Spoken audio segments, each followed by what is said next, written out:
All right, so this episode is brought to you by Easy Bets. Elevate your betting game with easybet.co.za. This site is where the biggest bonuses in South Africa happen. Dive into the world where sports, slots, and casino games come alive. You'll get a huge head start at Easy Bet with a 50 Rand sign-up bonus, no deposit required. And here's the real game changer. Your first deposit gets a massive 150% match up to 1,000 Rands. What about if your team lets you down?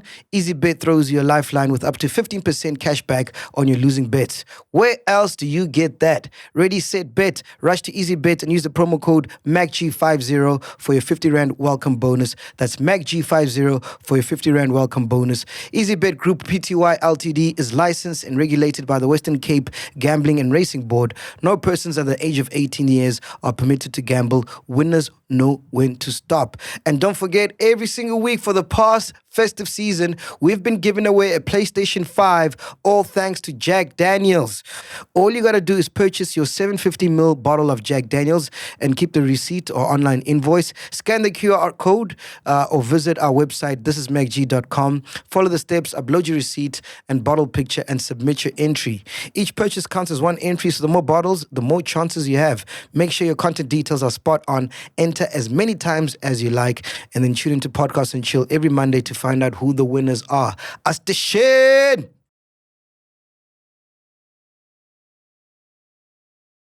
The first time I became politically conscious in any way was when my mother was very angry that they started a feeding scheme at our school and stopped the feeding scheme at the school for black kids. Do you still believe the country was better under apartheid?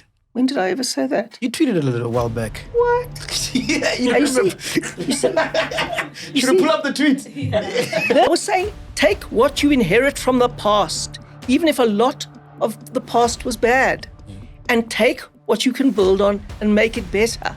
That is the point. Second thing is, every journalist thinks that everybody in the world wants to know what their opinion on the subject is.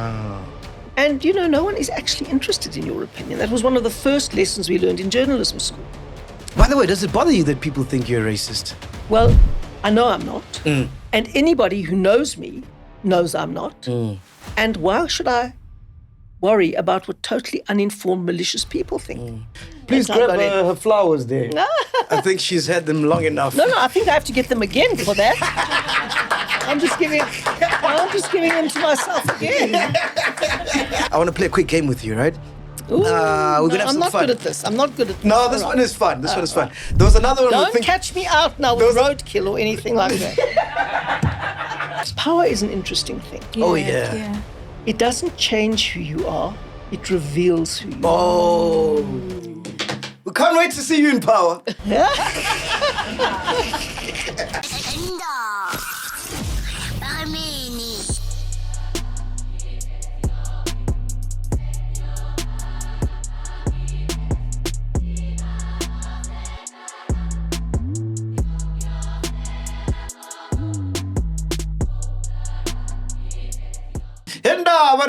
Ladies and gentlemen, we've got a special edition of Podcast and Chill. We saved the best for last. Please welcome the federal chairperson of the DA, HELEN ZILLE.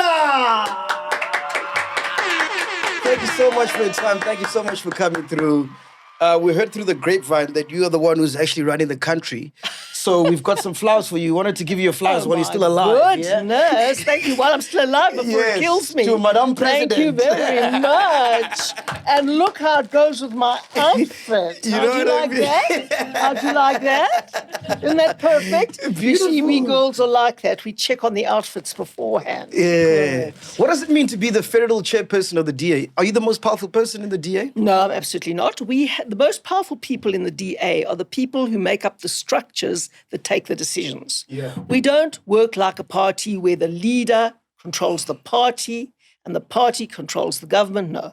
We work through democratic institutions and structures, and the most powerful structure in the DA is the Federal Congress, which meets every 3 years. And in between that, it's the Federal Council, which means 4 times a year. And between that, it's the FedEx, the Federal Executive, that meets every 6 weeks. Okay, that sounds too complicated. Imagine you're speaking to a 3-year-old, right? Imagine I'm a 3-year-old. I'll get into trouble. They'll call me a racist if I speak like that. No, I can't do that. What does the structure actually look like? So we've got John at the top, and then where are you under that? Well, I look after the organization Okay. and I create a bridge between the politicians and the party machine. So that is where I am. I'm like the Secretary General, right? So you're like Fikile Mbalula at the That's ANC? me. I'm the Fikile Mbalula of the DA. And he must try to become the HELEN ZILLE of the ANC, because then it might work a bit better. One thing that we have in common, which I found interesting, is that we both love traveling. Because I love traveling, man. It's like my love language. But I found it interesting that you prefer traveling on a boat. Is that true? I like going on a boat. Yeah. And I'll tell you why. You take your bag to one place, you put it down, and you sit and you read and you get off on the shore here and there. I've only done that once, but I liked it so much that I say that's my preferred method. Oh, okay. So when last did you travel on a boat? Where were you going? Whew. Actually, I've done it twice. Yeah. I did it once when a friend of my husband's from university days in Switzerland asked us to go on a boat trip around Italy and Greece. Couldn't believe it. And we got on the boat and we went with them. And it was absolutely fabulous. On a boat, and you just see this beautiful environment. Then you dock in at the harbour, you jump off, they take you on a little guided tour, you get on, you don't have to drag any bags, no airports, no checking in, nothing.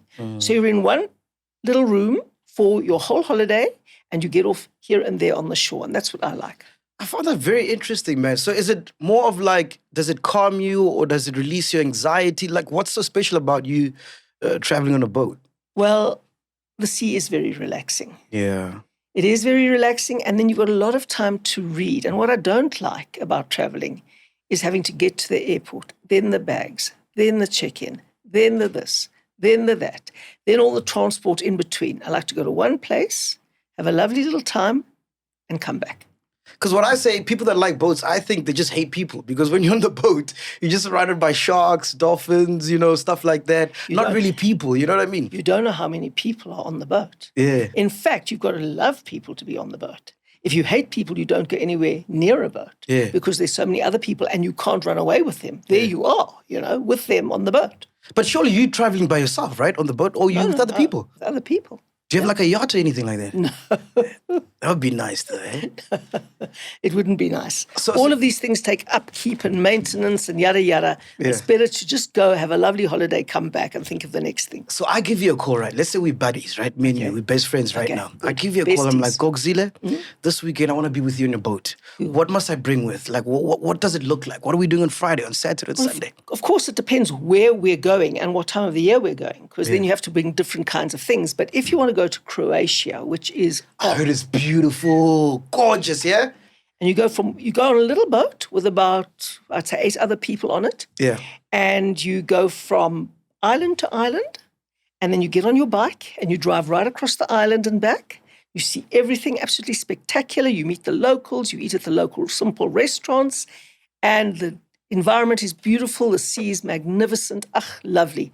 That's where we'll go, but in the summer. Yeah. And what are we doing on the boat? So we're just reading? Now, on the boat you read, and then you actually, they moor the boat, and then you jump off the boat and swim in the water around the boat. Yeah. So that is really, really spectacular. So I tried that 2 weeks ago because I was in Mauritius. So we stopped by the sea. Oh, in Mauritius. Lordy-da, I've never been to Mauritius. Oh, my goodness. You wouldn't like to come on my holidays. They're far too down market for you. So it was my first time snorkeling and I didn't know what I was doing. So I jumped in and I was trying to... Filled the snorkel with water? Yeah! I forgot. No one told me that you're just supposed to lay there in the ocean and just like... Don't you watch videos before you go? I mean, don't you check it out? Hey, man, I'm like, these things are new, bro. So I was like drowning in them. I'm like, what the fuck is this for? Well, so you've got your snorkel filled with water and you're breathing it in? Yeah. I'm glad you're here today. I'm really glad you're here today. Did your wife resuscitate you? But it was a cool experience. Do you have some other locations on your bucket list that you want to visit? Yes, I've got a big location on my bucket list. I've always wanted to go to the fjords of Norway. Okay. And I had a very close friend and colleague who was retiring now from Parliament. And he was planning to do some wonderful things with his wife. And shortly after the election, before we could do any of those things, he passed on. Oh, sorry to hear that. It was terrible. And I went home and I said to my husband, I don't care how much work I've got to do. I don't care what I'm going to do. Next year, we're going away. And right that night, I booked a trip on boats to the Norwegian fjords in summer because I prefer summer to winter. especially up north there where there's hardly any day when it's winter. And then we're going to sit and look at all the beautiful environment, get off the boat, go and look at interesting things, eat with little local pubs and people, and then read a lot. So, yes, I did that right then and there. Yeah. I call it a ski holiday, spending your kids' inheritance, it's called. Yeah. Did you follow the history of like Norway? Because that's like a Scandinavian country, right? So do you know the history about like the Scandinavian countries? Not a lot, but I know a little. I know a little. And what similarities do you think they have to like SA?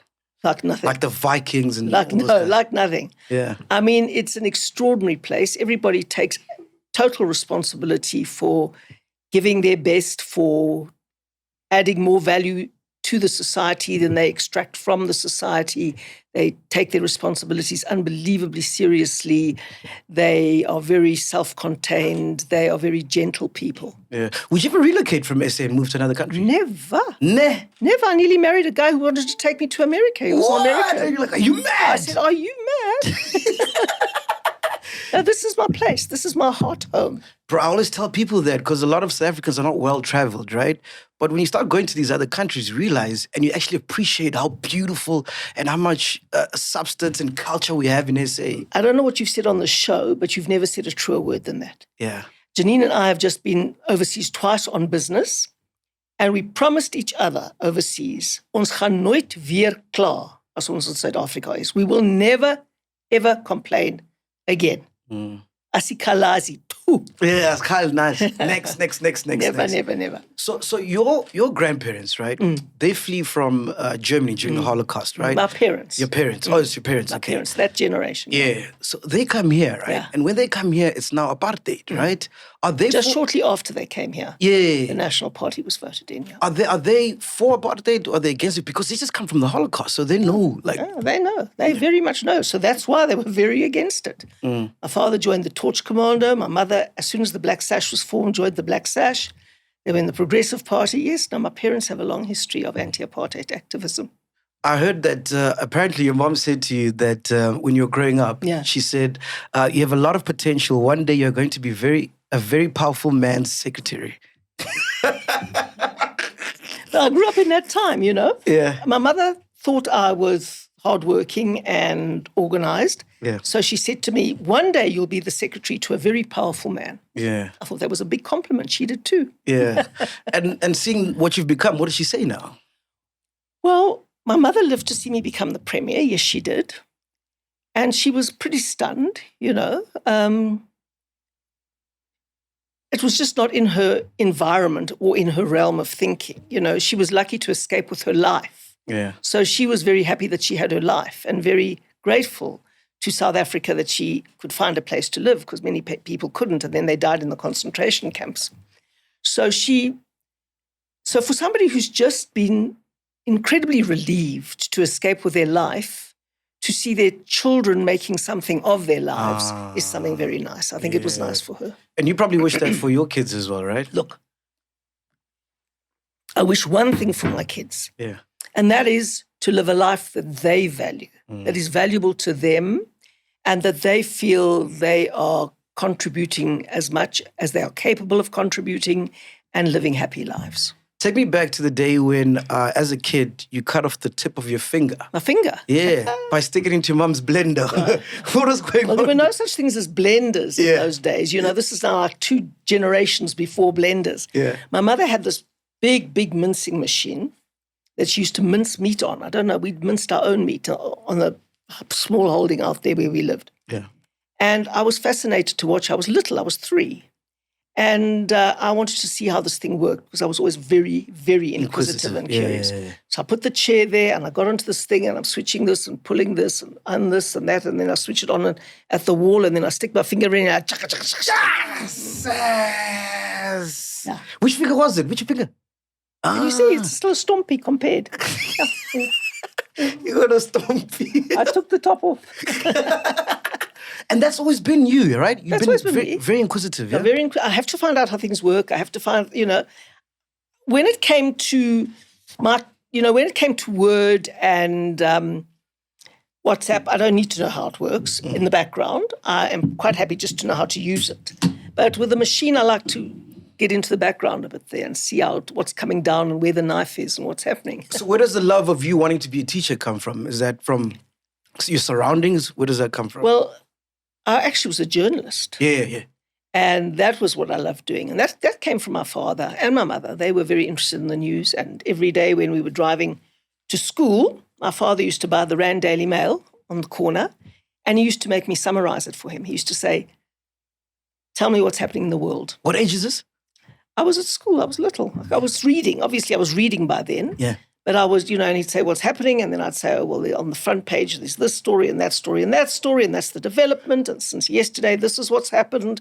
And this is the scandal, and this is the drama, and this commentator or columnist is saying this. So, I used to summarize what was happening in the world for my father every day on the way. And it was a long way because we drove right into Waverley from Rivonia. Yeah. So it was a long ride. So I could tell him everything that was happening. So what kind of stories were you reading at the time? Like, what's going around the world? Well, I remember an incredible amount that was going on. I remember UDI in Rhodesia very, very well.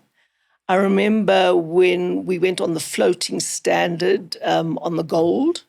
I was just so informed. I remember the 1960s, the 7-Day War in the Middle East very, very well.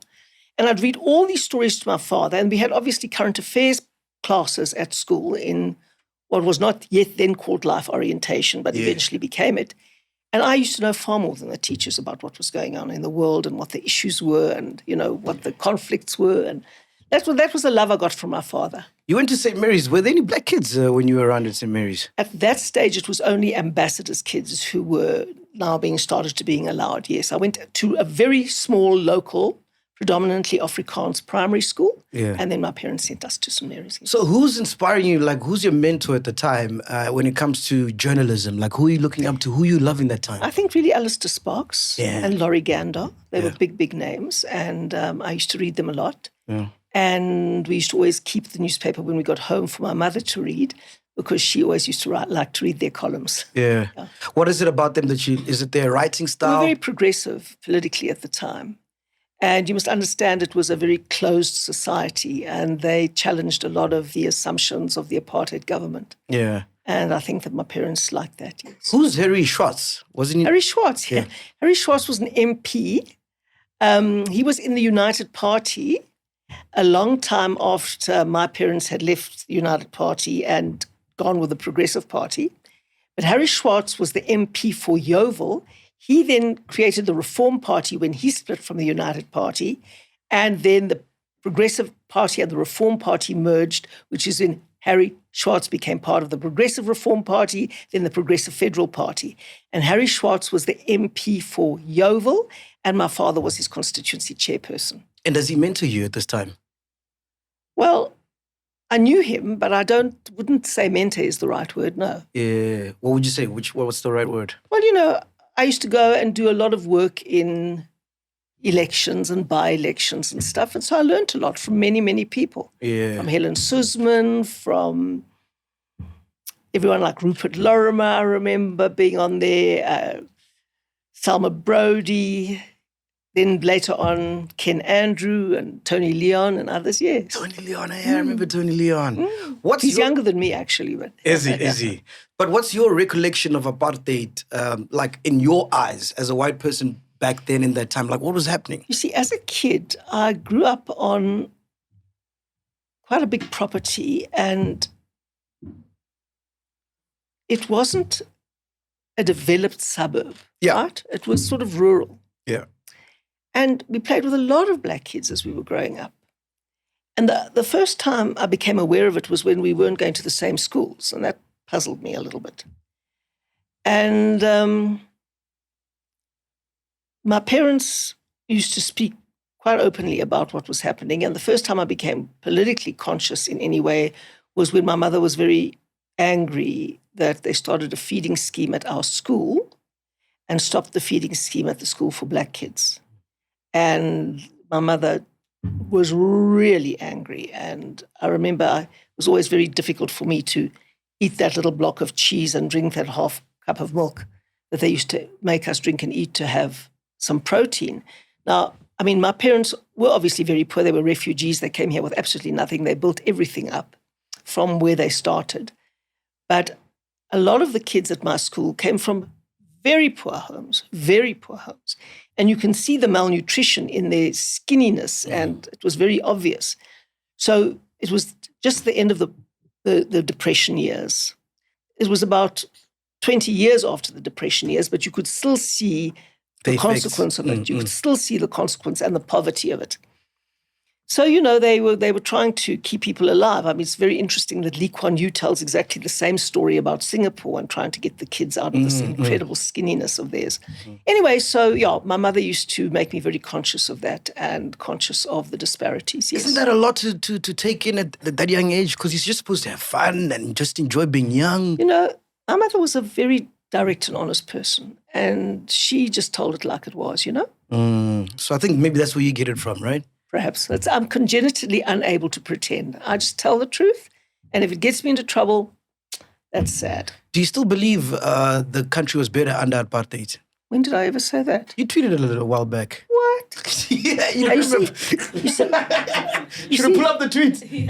This is a total and 100% lie. I will give you R1 million if you can find a tweet where I said the country was better under apartheid. Yeah. The country was much better after apartheid. Yeah. And even under Jacob Zuma, the country was better than under apartheid. Yeah. Now, I mean, please, it's just ridiculous how you say one perfectly honest thing that is true, and it grows legs and arms and a bulbous nose and horns and a devil's tail. Yeah. Nonsense. I said when they were all running around saying, decolonize the universities, scrap this, science must fall. I said, hey, hold on a moment. We do this at our peril, decolonizing everything. I said, the legacy of colonialism is not only negative. Now, obviously, that means a hell of a lot was negative. Of course. But let's keep the stuff that wasn't. Formal education is a legacy. Hospitals are a legacy. Electricity generation is a legacy. Piped water is a legacy. Shall we get rid of all of that in the name of decolonization? Universities are a legacy. Are we going to get rid of the universities? Science are we going to get rid of science? No. And one thing that I learned in Singapore was that they have become an unbelievable country. I mean, Zimbabwe started its independence in a much stronger position than Singapore at about the same time. Yeah. Look at Zimbabwe now, look at Singapore now. Yeah. What is the difference? And I went there and I looked very hard to see why Zimbabwe had gone back to trading with cattle and goats and swapping things, barter system for other goods. And Singapore had the strongest currency in the world. And I looked at the reasons why. Because Zimbabwe had far more when they became independent than Singapore from the same British colonialists. Yeah. So what did they get right in Singapore? A lot of things. Yeah. And one of the things they get right is that they didn't break down everything they inherited from the British. They took them over and they built them up into the best institutions in the world. So that's what I was saying. Yeah. I was saying, take what you inherit from the past, even if a lot of the past was bad, and take what you can build on and make it better. That is the point. And that's what they did. They inherited these whites-only, second-rate technical colleges from the British in Singapore, and they've turned them into the best institutions in the world. Yeah. That's what you do. Yeah. That's what you do. So what Don't do you break down everything. So what do you think, according to you, led to the demise of the apartheid regime? The apartheid regime? Yeah. Well, there were many factors. Many factors. You just have to read External Mission by Stephen Ellis to find out that what the ANC was really like in exile, but we'll leave that now there in brackets. There were many things. First of all, there were fundamental and inherent contradictions. The idea about apartheid was to get separate independent states for all the ethnic groups in South Africa. A state for the Xhosas, a state for the Zulus, a state for the Tswanas. Well, there's Botswana already. There's a state for, and there's Lesotho already, as we already know, and for the Venda and all of that, as you know. And so. And then separate all of these places out into separate states. But it was a madness because there was one economy in South Africa. If you have one integrated economy, it's incredibly difficult to make separate political entities. And then, because the economy was growing in the main urban centers, people were living outside of the countries in which they were supposed to be affiliated, so-called. So that made no sense as well. So there were so many inherent contradictions, and there was no way that, given the economy was growing very fast in the 1960s and 70s, especially in Johannesburg, Durban, those were the two main conurbations, to a lesser extent Cape Town, they were growing and people were flocking to the cities. There was no way that you were going to put political separation based on economic integration. It couldn't work, right? So that was the first contradiction. The second contradiction is that the vast majority of the population didn't want it. And the third contradiction was that the world didn't want it. Yeah. And you can't be a tiny minority in a country trying, like King Canute, to push back the tide. It doesn't work that way. I think that's very valid, eh? And I want to go back to when you were a journalist. Your claim to fame, obviously, was you uncovered the story of Steve Biko's death, right? How did that happen? Like, were you on the ground? Like, how did that story come to your table? Well, it was in September 1977, 12th of September. But it was a week before that Steve Biko had been arrested. And then I think it was on the day after the 12th of September, Jimmy Kruger, he was the Minister of Justice at the time, announced that Steve Biko died after going on a hunger strike. Now, there's no way that a large grown man dies after not eating for a week. It doesn't happen. So we knew it was a lie. My editor, as I said, was Alistair Sparks, and he said, we know this is a lie and we have to find out the truth. So we made contact with Jonathan Gluckman, who was the pathologist of the family, of Biko's family.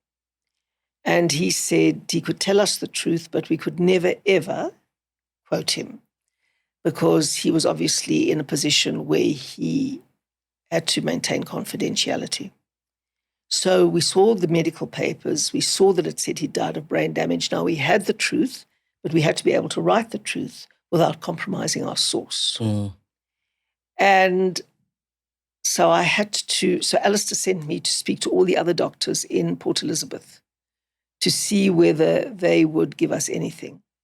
I spoke to the two district surgeons who treated Steve Biko, while he was in jail. One was a doctor called Dr. Lang, and the other was a Dr. Tucker. And they were very rude and kicked me out and wouldn't say a word to me. And then I went to see Dr. Hirsch, Colin Hirsch, his name was.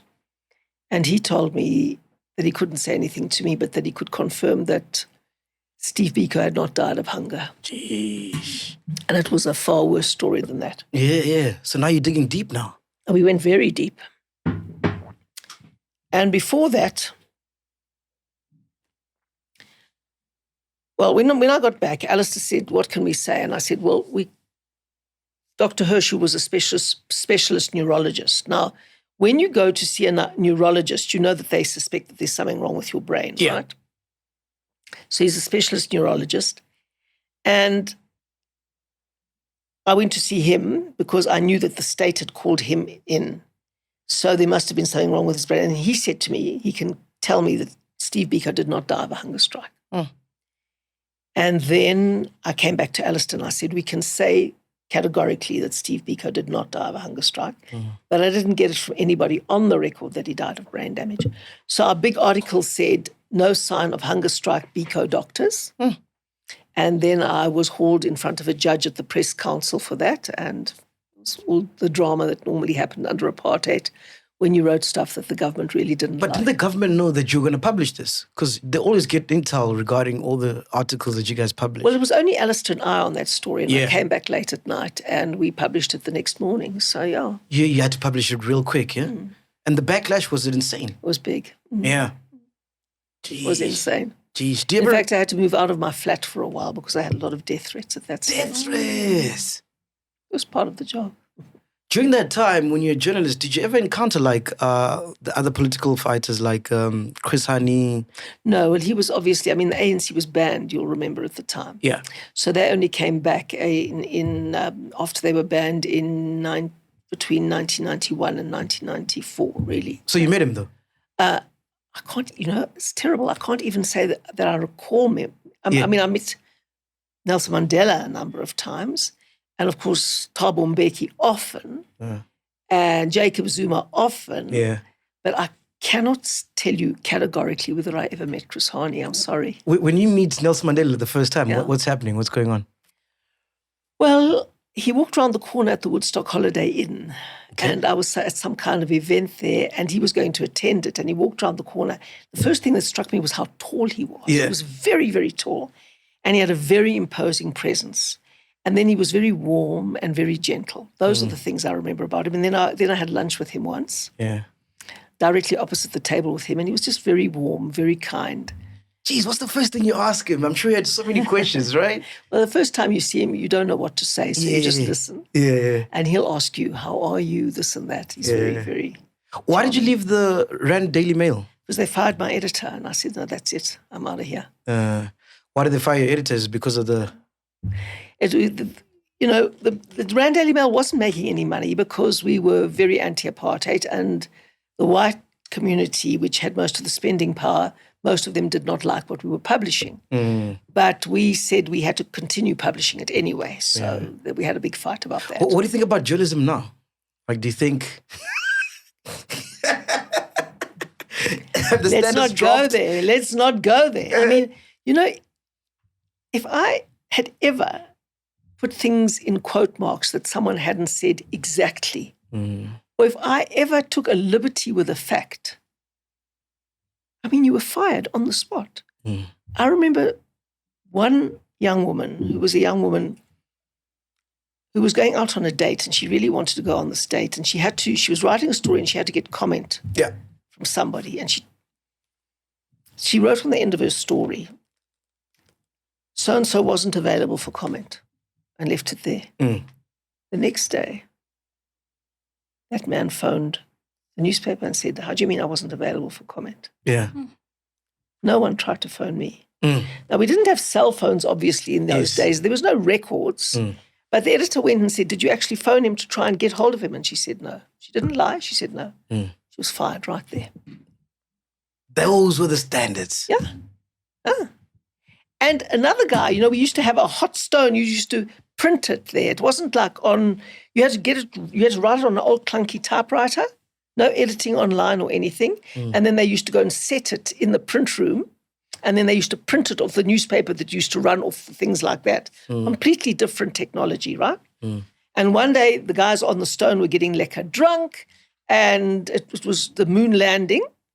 And one of the guys wrote, I don't know what his name was, Louis will be the next man on the moon. And they were just playing, and it got in at the bottom of the story. They were also fired. So where do you think we got it wrong, man? Why are we here? Because journalism's gone to the dogs. Well, it was very, very funny. I'm reading Tony Blair's book on leadership. It's a very good book. And if anybody wants to go into politics, read that book. It's a very, very good book. I wish I'd read it before I went into politics, but obviously I couldn't because he's only just written it. Yeah. And he says being a politician living with the media, that is mainstream media and social media, is like having to live in a house with a psychopath, a raving psychopath.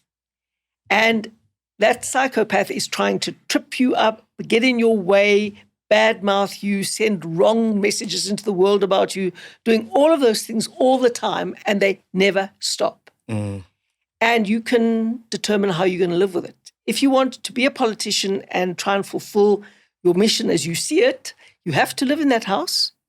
You can't escape. He won't leave. So you have to live in this house with a psychopath.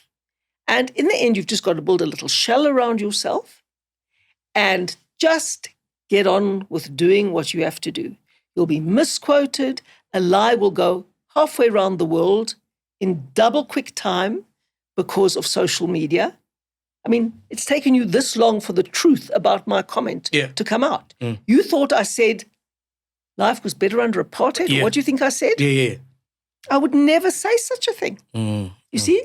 Now you can understand why I've got to live in a house with a psychopath who sends out those kinds of messages which are completely untrue. And then because people send out so many things that are completely untrue, people out there start believing in the things that your enemies say about you and that the media reports about you. And the truth is lost in the mists of time. But you know what? I'll tell you another thing. People are always trying to trip you up when you're a politician and break you down, which is fine. You've got to learn to live with it. If you can't live with it, you must choose another profession. But once you've gone, all those little manufactured scandals, tend to go away, and people can see the big picture and look at your contribution more dispassionately. And what's your take on, allegedly, these puppet masters, the guys that are busy running the country behind, closed doors and whatever, acquire media houses to push propaganda and to push a certain narrative? Do you think maybe that had a part to play in the demise of journalism? No, I think the training wasn't good. I mean, the training isn't like it used to be.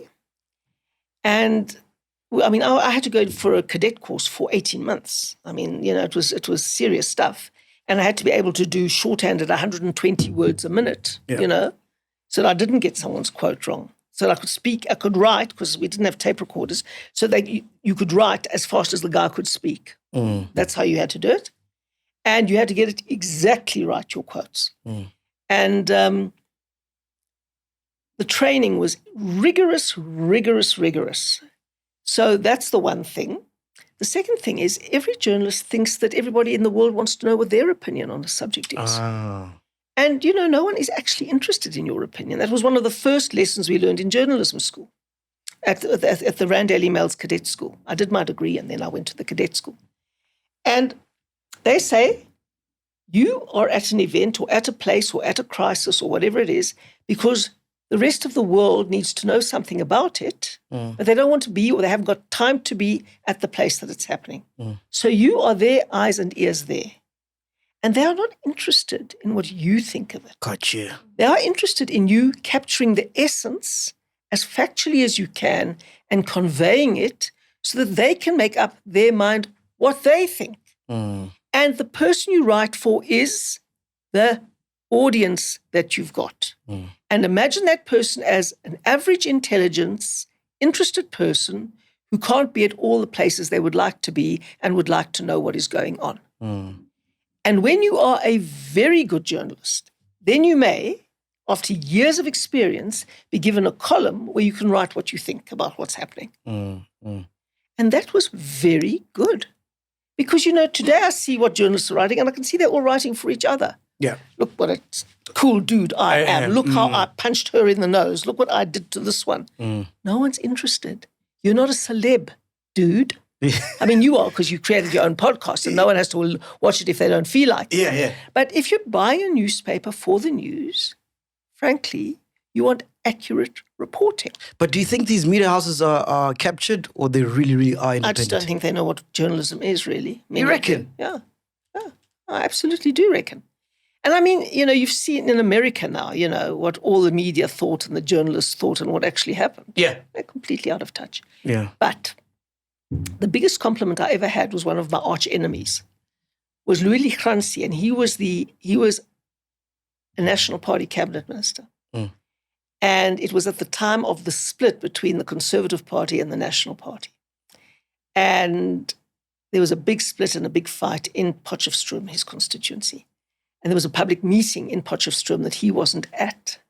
And I went to cover it. And there was a hell of a fight going on there. And I just sat there and I write exactly what's going on and who's saying what and what.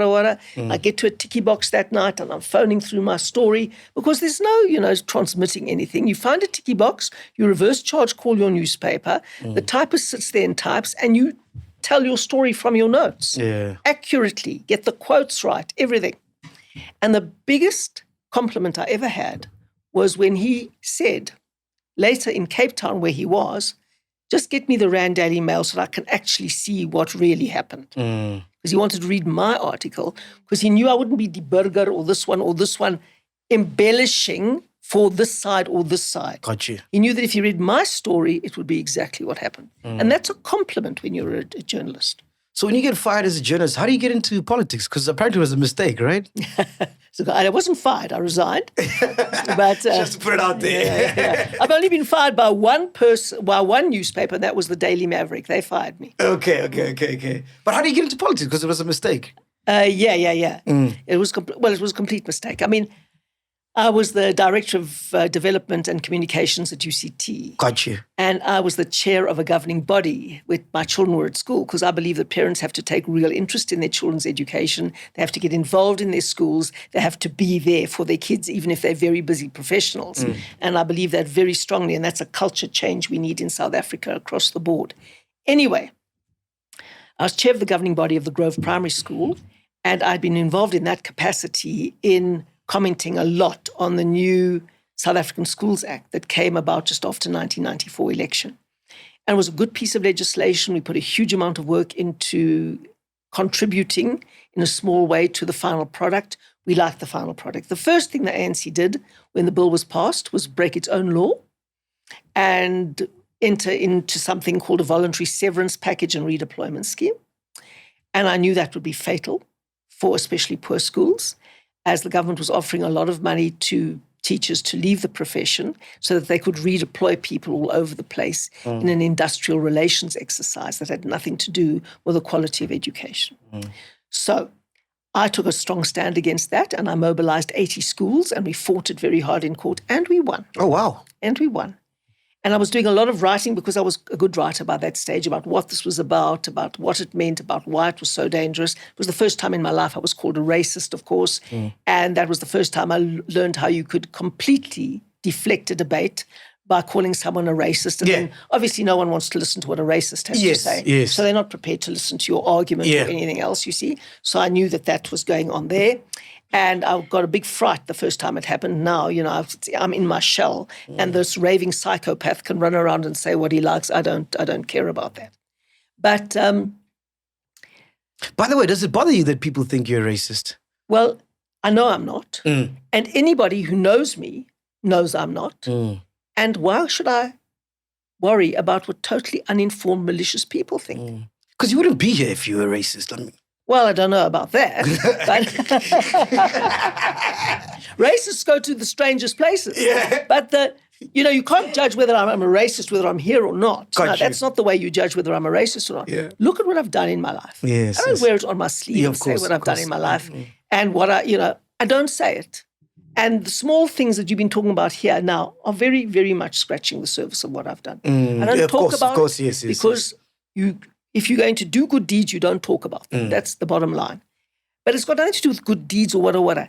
The bottom line of my non-racialism is that I look at people as people. I will look at you and say, oh, I wonder if MacG is a person of integrity, of honesty, whether he stands up for what he believes, whether he is consistent, whether he will stand up for the truth, whether he will be a good father.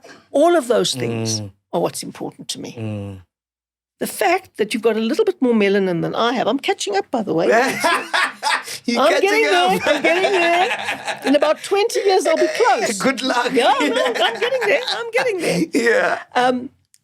It's irrelevant to me. I mean, the only thing that makes your skin darker than mine is this thing called melanin. That's it. Which is a factor of sun. That's it. And my forebears came from Africa, just like yours did, and somehow migrated through India and those places up to the north of Europe, and then came back to Africa. But in the process, dark skin doesn't get enough vitamin D in places where there's very little sun. Yeah. So over evolution, as I understand it, we lost the melanin. And now we're getting it back again, as you can see. So the point is, it's a factor of the sun. And it's a factor of the climate, as I understand. Have you ever seen... So why is that a point of difference between you and me? Have you ever seen what an Indian albino looks like? No, don't. You're being rude. And now You are trying to get me into trouble. No. Because whatever I say now, they're going to take it out and say, you know what ZILLE says? Do you know what a racist ZILLE is? I know what's coming now. But do you so I'm not falling into any traps here. You must Google what an Indian albino looks like. I'm not going to now. You're getting into trouble. And I'm going to tweet something that you are mocking people who are albinos. Just making a note to myself to tweet it off. But yeah, you're explaining how you got into politics. Yes. Oh, let's get back to that. Yeah. And so I was writing a lot in the newspapers, and Tony Leon phoned me up. He was the leader of the DP at the time. And he said to me, would I take a look at the DP's education policy? So I said, sure, send it to me. I read it. I said, no, this won't do. And I did a big revision of it. And they took it to one of their big meetings. I think it was a federal council, and it was adopted. And then he said to me, well, how would you like to implement your policy? So I said, what do you mean? So he said, there's a chance that we could hold the balance of power in the Western Cape. Okay. And that we could take the portfolio of education. And if you competed for a position on our list and got in, who knows, you might be in a position to implement your policy. Wow. So I thought, that's a challenge. Yeah. And I like a challenge, you see. I thought, that is a great challenge. So I went to Mampila Rampile, who was my vice-chancellor at UCT, and I said to her, may I put my hat in the ring? I might not get in because it's very competitive and very tough, and you've got to go and speak to an electoral college and make your speech and get marks and points. I said, I may not get in, but may I just put my hat in the ring? She said, sure. I put my hat in the ring, and I got in, I think, at number 5 on the list. Wow. We only got 6 people in, I think, if I remember, but I was in at number 5. So I was there, and then we did hold the balance of power by 1 seat. And then within 6 months, literally from that, I was the MEC for Education in the Western Cape. And I was implementing my policy. Wow. Please grab her flowers there. I think she's had them long enough. No, I think I have to get them again for that. I'm just giving them to myself again. Before we get into politics, right, because a lot of people are tuned in to hear your political views and all that stuff, I want to play a quick game with you, right? Ooh, we're gonna have I'm some not fun. good at this. I'm not good at this. No, this one is fun. This one is fun. There was another one. Don't catch me out now with roadkill or anything like that. Here it comes. I can see it. There was another. My friend Azola Mboniswa said, now, don't get caught out. In the roadkill. And I bet he's watching and now he's waiting. So now, I'm having a long sip of water while I'm thinking.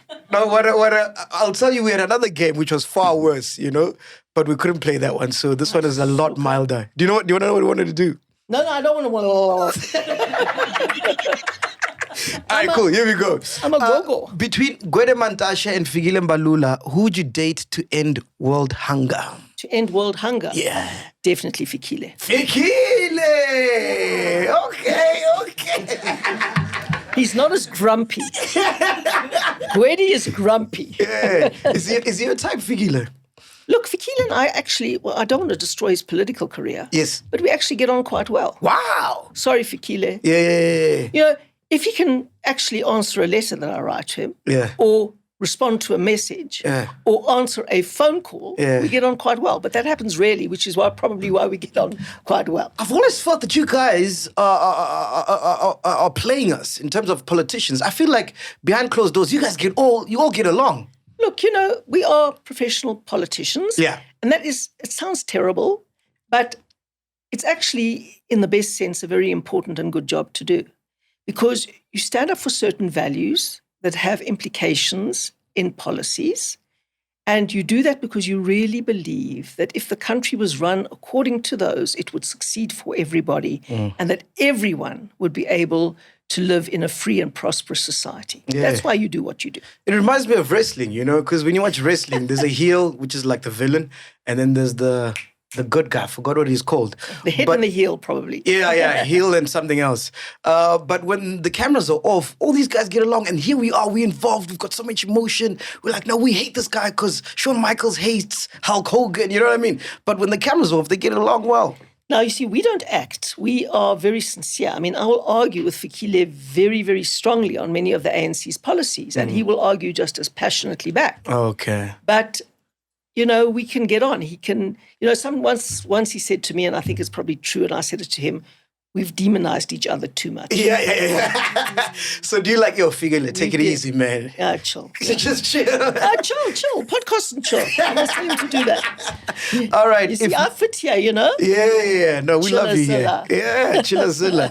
I love that. Gonna have t-shirts, yeah? ZILLE. Look out this December, But you must spell it in a chilled way, you know, you must say CHILLA. Keso. If Musi Maimane and Herman Mashaba were drowning, who would you jump in to save? You can only save one. Definitely Musi. Ah, okay. I thought you'd say Herman. Definitely not. Definitely Musi. Yeah. Why Musi? He's got an inner core of decency. And that's important to you. Very important. Yeah. Okay, who would you rather be stuck in an island with between Thabo Mbeki and President Cyril Ramaphosa? Thabo Mbeki. Ah, Thabo. Yeah. We could have a tough debate. And a few drinks. You know he likes the bottle. I'd go slowly because I like to win the argument. Yes. Okay. But I mean, you know, Thabo and I used to have, you know, Thabo he's got the courage of his convictions. Yeah. And he's very deeply intellectual. And he doesn't pretend to be what he's not. So, you know, people think he's aloof and cold, but he's very direct. And we used to have some very, very interesting conversations when he was president and I was leader of the DA. When Thabo was president, I was still young, man, but it just felt like the country was more calm. Like it was a steady ship. It was probably your mom being more calm. It was before you came out from under her wings. Yeah. But how would you rate our presidents from strongest to weakest since apartheid? Well, that's a bit unfair because, you know, when you're a president, you have a completely different context. Okay. So Nelson Mandela's role was to be Saint Nelson. Yeah. We needed a big figurehead like Washington in the United States or whoever. We needed a Mother Teresa type politician who would just rise above everything. And tell us it's going to be okay. Yeah, and tell us it's going to be okay and bring us together. Yeah. And Nelson Mandela was brilliant at that. He did absolutely brilliant at that. He wasn't, I mean, some of the political things he did, I didn't agree with at all. One of them was the voluntary severance package and redeployment scheme. Yeah. I was dead against that. And the other thing that I was very much against was the redeployment. I mean, the deployment policy, which he introduced in 1997. I was very against that. But for the role that he had to play at that time, which was to try and build us into one nation, he was brilliant. Gotcha. That was number one. Number two, Thabo Mbeki's big job, because Nelson had done that huge political job with F.W. de Klerk. Thabo's job was the economy. He had to get the economy moving. He had to get people into jobs. And he did that damn well for the first 10 years, hey? I'm not going to lie. And, you know, the economy doubled in the time. Lots of new people got into jobs. So for a president who was getting the economy going, he did a very creditable job, I have to say. Okay. It's not that the ANC was taking South Africa in the right direction, because from the deployment policy and the centralization of power came cronyism, then corruption, and then the criminal state. But what he was doing in terms of getting the economy sparked again was a good job. Jacob Zuma came in, the traditionalist, and he still had that idea in his head: the leader controls the party controls the state controls society. And he took those powers that had been entrenched by Nelson Mandela in 1997, and he deployed all his friends into all the institutions of state to make them serve him rather than defend the people against power abuse by him. And that was the unraveling. So it led from the 1997 introduction of cadre deployment, centralization of power, cadre deployment, corruption, and then the captured criminal state. And that was the inevitable outcome. And it came to fullness under Jacob Zuma. And that was a real catastrophe in South Africa. 1.5 trillion rands of corruption in those years. Sheesh. That's what it had. That's a lot of money. And then Cyril had to try and take over and turn it around. Now, Cyril is a very conciliatory type of person. He doesn't like conflict too much. And I think it would help if you had someone more like Godzilla in that kind of position, because you need someone who's going to fight back very and push hard. back, yeah. So from what she said, Ghost Lady, who was the strongest? Sounds like Mbeki was the strongest. He was the strongest. In fact, I even want to ask the question, is that were we as South Africans premature in our thinking to be like the way he got removed? Remember how it all ended for Mbeki? Yes. That there was a judgment by his name, Chris. What's his surname? He was a judge in KwaZulu-Natal. Mm-hmm. And he basically implied that Mbeki had interfered with the prosecution of Jacob Zuma. That judgment was changed on appeal. By that time, we'd already removed Mbeki. That judgment was struck down on appeal. And I always thought that that judgment was, the judge was too keen to have that case. And it got me a little bit nervous. You're a bit suspect. Yeah. And sorry, Mac, having met them before, like you said, you've met them before, while it was still during apartheid, the presidents that we've had over the democracy. What who in the between all of them, who just in terms of their characteristics, where they were before and when they became presidents, it kind of like they've changed, or they maybe had good attributes before. What, if you just give us an assessment of characters. The over the beautiful years. blue ghost lady. I'm going to then just tell her a few things here. Yeah. Power is an interesting thing. Oh, yeah. It doesn't change who you are. It reveals who you are. Oh. We can't wait to see you in power.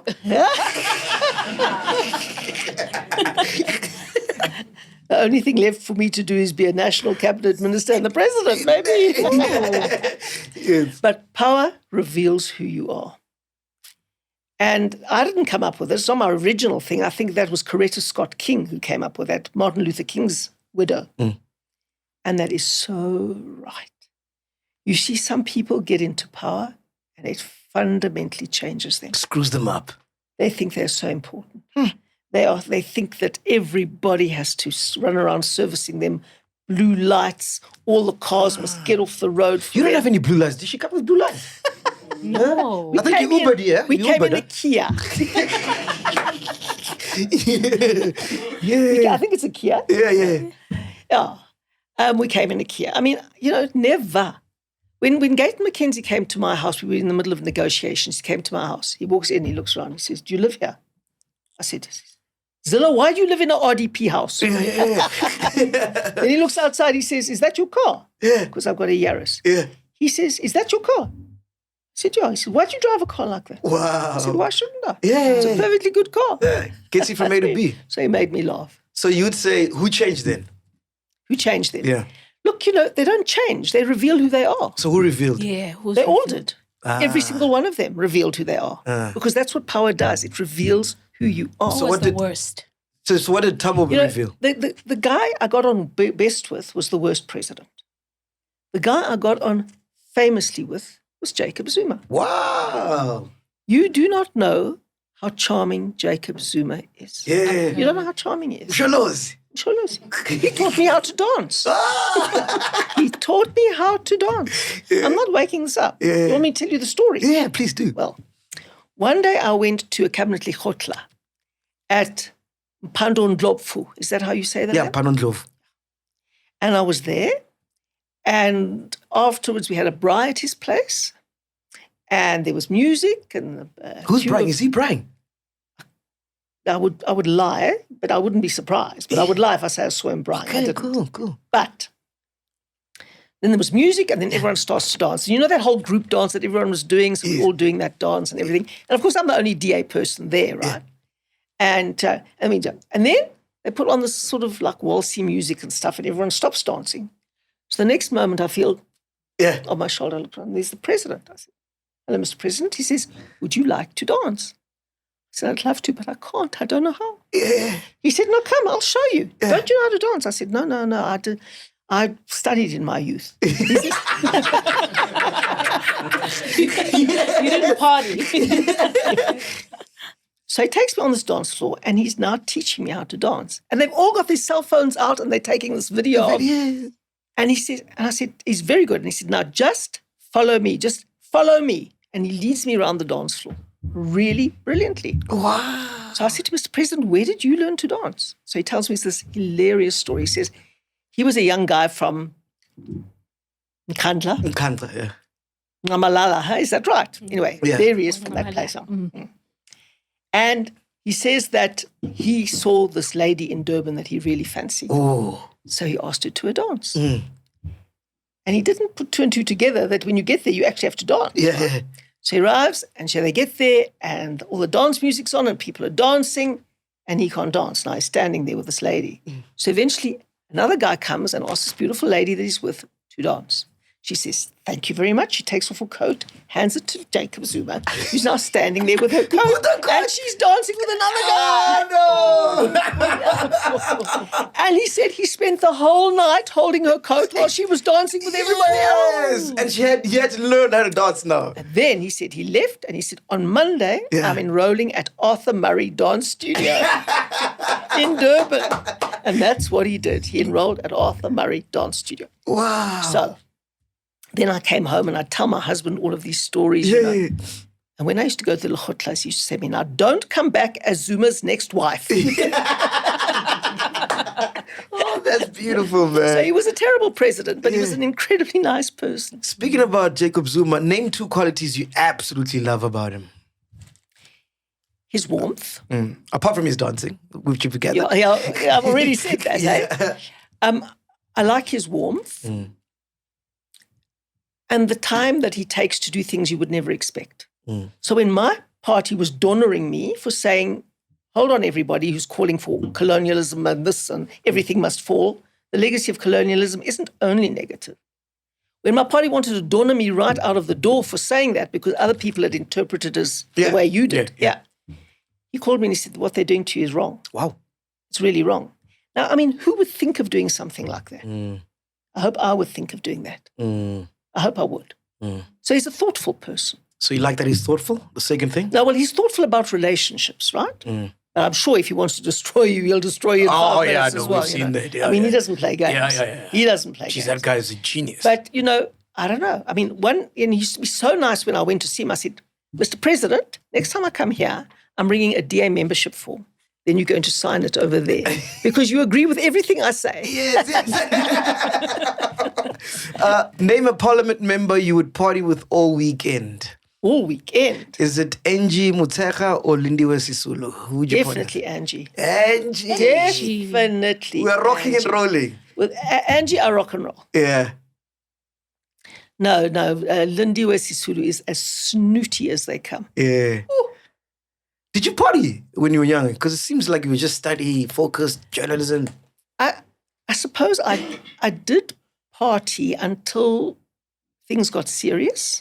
So when I was at university, I stopped partying. And are we having shots like at these parties? Helen's No. I didn't even know what a shot was. I thought it was a gun. No. I only discovered shots when my son started going to parties. And when they start talking about shots, I'm saying, what are you talking about? Yeah. So you're at the party, what are you drinking? Juice? What's happening? Is it a tea party? What's going on? No, I didn't drink wine at university I started having a few glasses of wine when I got married and had kids. I had to survive somehow. Yeah. All right, last one. Between Julius Malema and Floyd Shivambu, who would you choose to go on a romantic vacation with on a boat? Romantic vacation on a boat. You know, I've never met Floyd, but I have met Julius.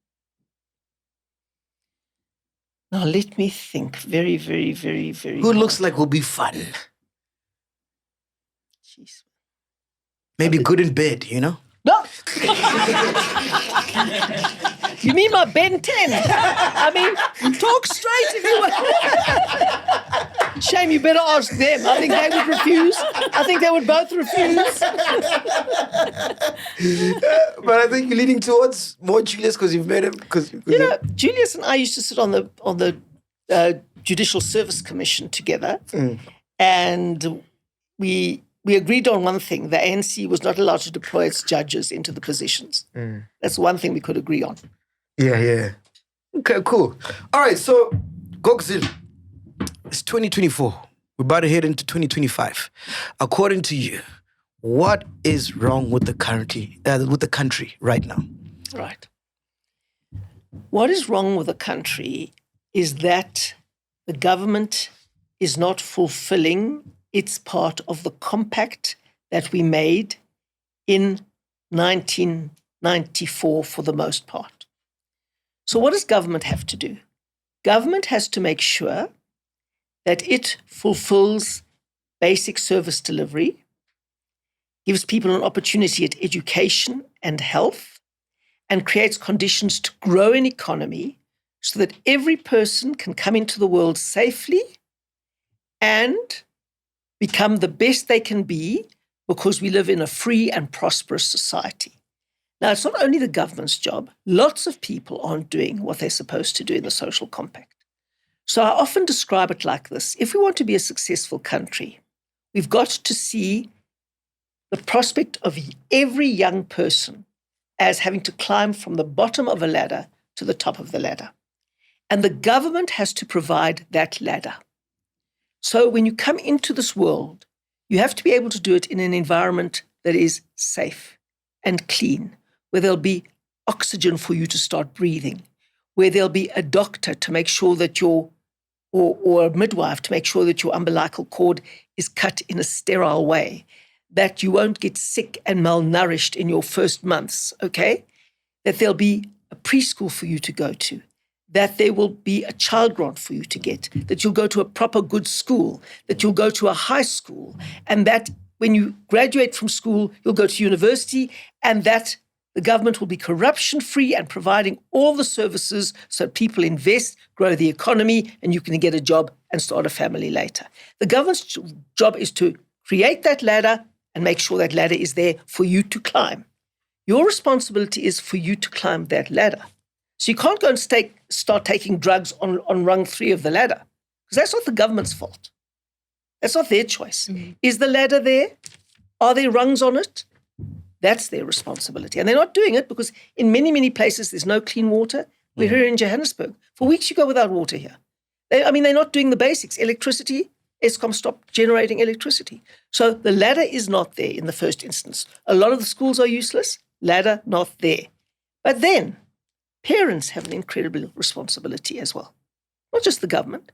If you bring a child into the world, you have to make sure it starts climbing that ladder, and that you, as the parents, both of you, hold that ladder firm so that it's stable for the child to climb up. And that when it's being pulled off by the drug lord on this side or by something else on that side, parents hold up and give support and keep climbing. And parents don't abandon their children. This is one thing about South Africa. So many families are a woman and children. Where's the father? Not there. Those are people who are just as much destroying South Africa as a corrupt government. People who don't take responsibility for their children and live for their children and do everything they can for them. And then your responsibility is not to get pregnant as soon as you can, but to finish your education and to get a job, because people are investing, because you've got an uncorrupt government that's following policies that grow the economy. And then you meet someone that you want to have children with, because it's the most important decision you will make in your life, the person you have a child with. And then you can start the positive cycle, grow generational wealth, and get a great future for your children. So what's wrong is that all of those players who have to create the ladder, hold the ladder, get to the top of the ladder, are not doing the joint job that they should be doing. And or not enough of us. And according to you, who really runs the country? Because there's conspiracy theories like, the president is just a puppet. There's Stellenbosch runs the country. Well, what's your take on that? No. I mean, the institutions of this country do run the country. They are often very incompetent and very useless. Some are good. Some are good. I don't want to damn them all. There are many institutions in the private sector that are good. And thank goodness there are so many private sector institutions that can keep delivering services that the government is failing to do. So I don't think that there's any sinister. I'm not a conspiracy theorist at all. Yeah. I'm not a conspiracy. There is something that they call the deep state. Yeah. Which is the way the state does things forever and ever and ever, and no matter who comes into power politically, the deep state just ignores them and carry on doing what they like. You can't dispute the power these guys have. For example, let's just say the Rupert family. What do they own? The Ruperts? The Ruperts. They own Remgrove, everything. Remgrove. Okay, No, that's their company. whatever, right? Let's say they own everything. They don't own everything. But let's They own just this say- house that we're sitting in now. But what I'm trying to say, you can't dispute the power they have because they can literally go to the president, right? And say, listen, if you don't do 1, 2, 3, I'm shutting down all my businesses. And the country would But literally you see, collapse. that's such an empty threat. I mean, just look at the positive things that Rupert's done. He's taken a dorpie like Graafrenet and saved its entire heritage and rebuilt the whole place. It's an absolute jewel. He's created thousands and thousands and thousands and thousands of jobs in South Africa. I mean, Doesn't that come with power, though? that does come with power. He certainly has power, but he's not a member of parliament, and he can't vote for a bill to be passed, and he can't get a 2/3 majority for changing the constitution. He can have influence. Yes. Yeah, Does he have can. influence in the DA? Because I think, No, isn't he one of your funders? no, definitely not. He Who are doesn't your give us funders? a Is cent. it? I'm not going to say publicly here. You look at the declaration if you want to see who our funders above 100,000 Rand are. You'll see them all there. Can you fact check that doodoo for us so we can bring them up? Because I think the Oppenheimers are there, right? Oppenheimers are there, yes. Yes. So what does that mean? So like when they fund you, right?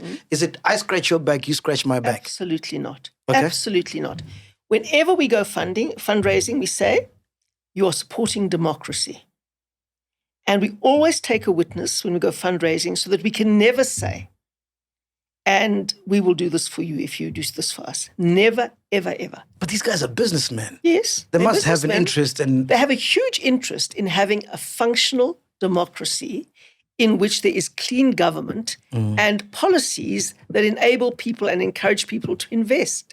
Because government doesn't create jobs. The private sector creates jobs.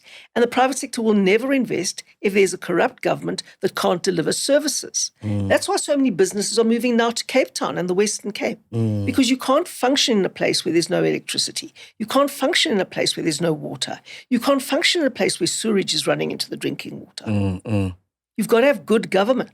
Yeah. And that is their interest. So those funders, don't they have a right to come back to you in the event they're unhappy to make like complaints or whether No they, more they right than state you demands? or anybody else who supports us. No, our branches have more power than our funders. Because our branches come to the Congress and they vote. Our funders don't. Speaking of Cape Town, right? Every time I land in Cape Town, I always ask myself, why are those shacks like as soon as you're at the airport, you leave the airport, you see those shacks around there. How does that happen? Like, why? But you see a lot of not shacks as well. Because we've built a huge number of houses along that airport support road. But I mean, I can go into the airport, the people immediately on the left as you're coming out of the airport. Yes. Those people have invaded land that we cannot develop. It's undevelopable because of the water table. So how are they there? Because they invaded the land. They Jeez. move in there. And there's nothing you can do. And then there was shacks right along on the left-hand side. You'll see all of those have been turned where they can develop into formal houses, but then immediately they put a shack on the back and the back and the back. So it still looks like a row of shacks, but those are shacks in the backyard of houses. And then you go further up and you see in Langa, where there were only shacks on the side of the road, it's now about 3/4 flats. Flats. And there's a section that is still shacks. Now, that section that is shacks, we couldn't move any of them out, and many of them do not qualify because they got a house before, and then they rented that house to someone else or sold it to someone else. So you can't get a second house from the state if you've had one before.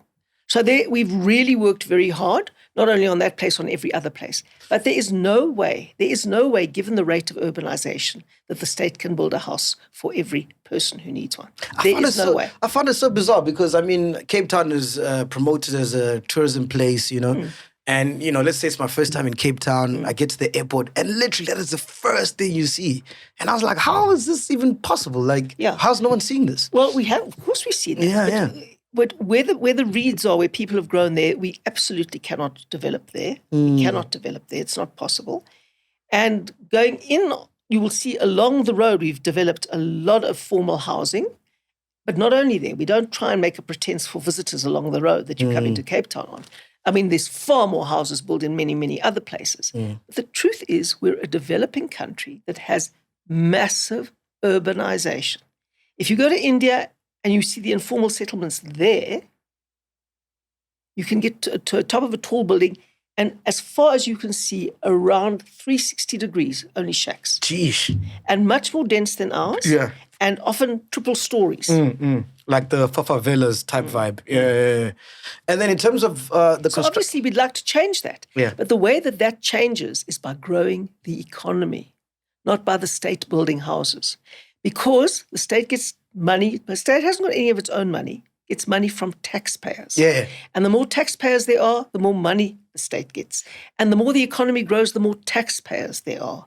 And the more people get into jobs, the more they can afford to pay something for their own houses. And the private sector can come in and help building houses, as they are all over the place. And then the state can bring subsidies to the private sector's efforts to make those houses more affordable. But for that, you need the economy to grow. That's where it starts. Speaking about construction, is there a construction mafia in Cape Town? Yes, there's a construction mafia everywhere. Jeez. And you guys are aware of it? Of course, we're aware of it. Nothing you can do? Well, the law facilitates it. What? Yes. How's that possible? Because the law says that to get a big building contract, you have to subcontract a certain amount. And of course, that creates an incentive for anyone who wants to be a subcontractor to come and fight for the subcontraction. And they've called themselves the business forums. It's a big joke, it's got nothing to do with business forums. And all the competing guys come along and try and hold a gun to the head, literally, of the major contractor and say, I'm going to be getting 30% of this contract. It's the law. When you have a contract that says you've got to have so many subcontractors, you're creating the conditions for the mafia. Are you aware that Cape Town has become like a safe haven for a lot of criminals from around the world? I mean, we were talking about a story the other week about some lady who's did Bitcoin fraud. What's her name? What's she called? From Russia, right? Yeah, or something. But she's now in Cape Town. So now how does that make it a lot? I'm sure there are people who do Bitcoin fraud everywhere. No, it's not just her. There's a lot of other criminals. Who are the lot of others? I don't have the Yeah, names you now. see, you wouldn't pass as a journalist. A lot, millions. I was just waiting for you to say millions. But what do you think about that? Well, I don't think that's true. I don't think more crooks come to Cape Town. More people come to Cape Town, but not more crooks. Yeah. We did a podcast in Cape Town, a live podcast in Cape Town during the beginning of the year.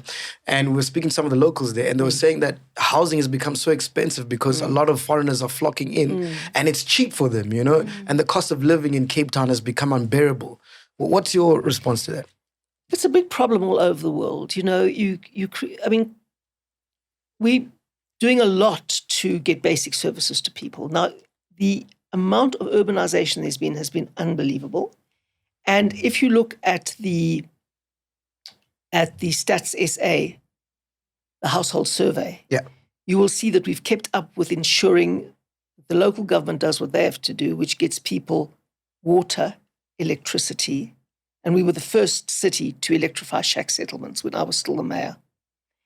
And refuse removal and road access and all of those sorts of things. That's absolutely critical. And we've also created good services in the wealthier suburbs where we haven't built those houses. The government doesn't build those houses. The people build those houses themselves. And we make the traffic lights work and we make the street lights work and all of those sorts of things. So it's also a beautiful environment. People want to live there. They want to invest there. They want to grow the economy there. And more people want to do that. So it's out of your control. So it is supply and demand. There's a little supply and a big demand. Here in Johannesburg, it is the other way around. It is a big supply and a little demand. Okay. So in terms of you being the mayor of Cape Town, what are some of the things that you consider were notable achievements? I mean, one thing I'll give you guys is that Cape Town looks clean.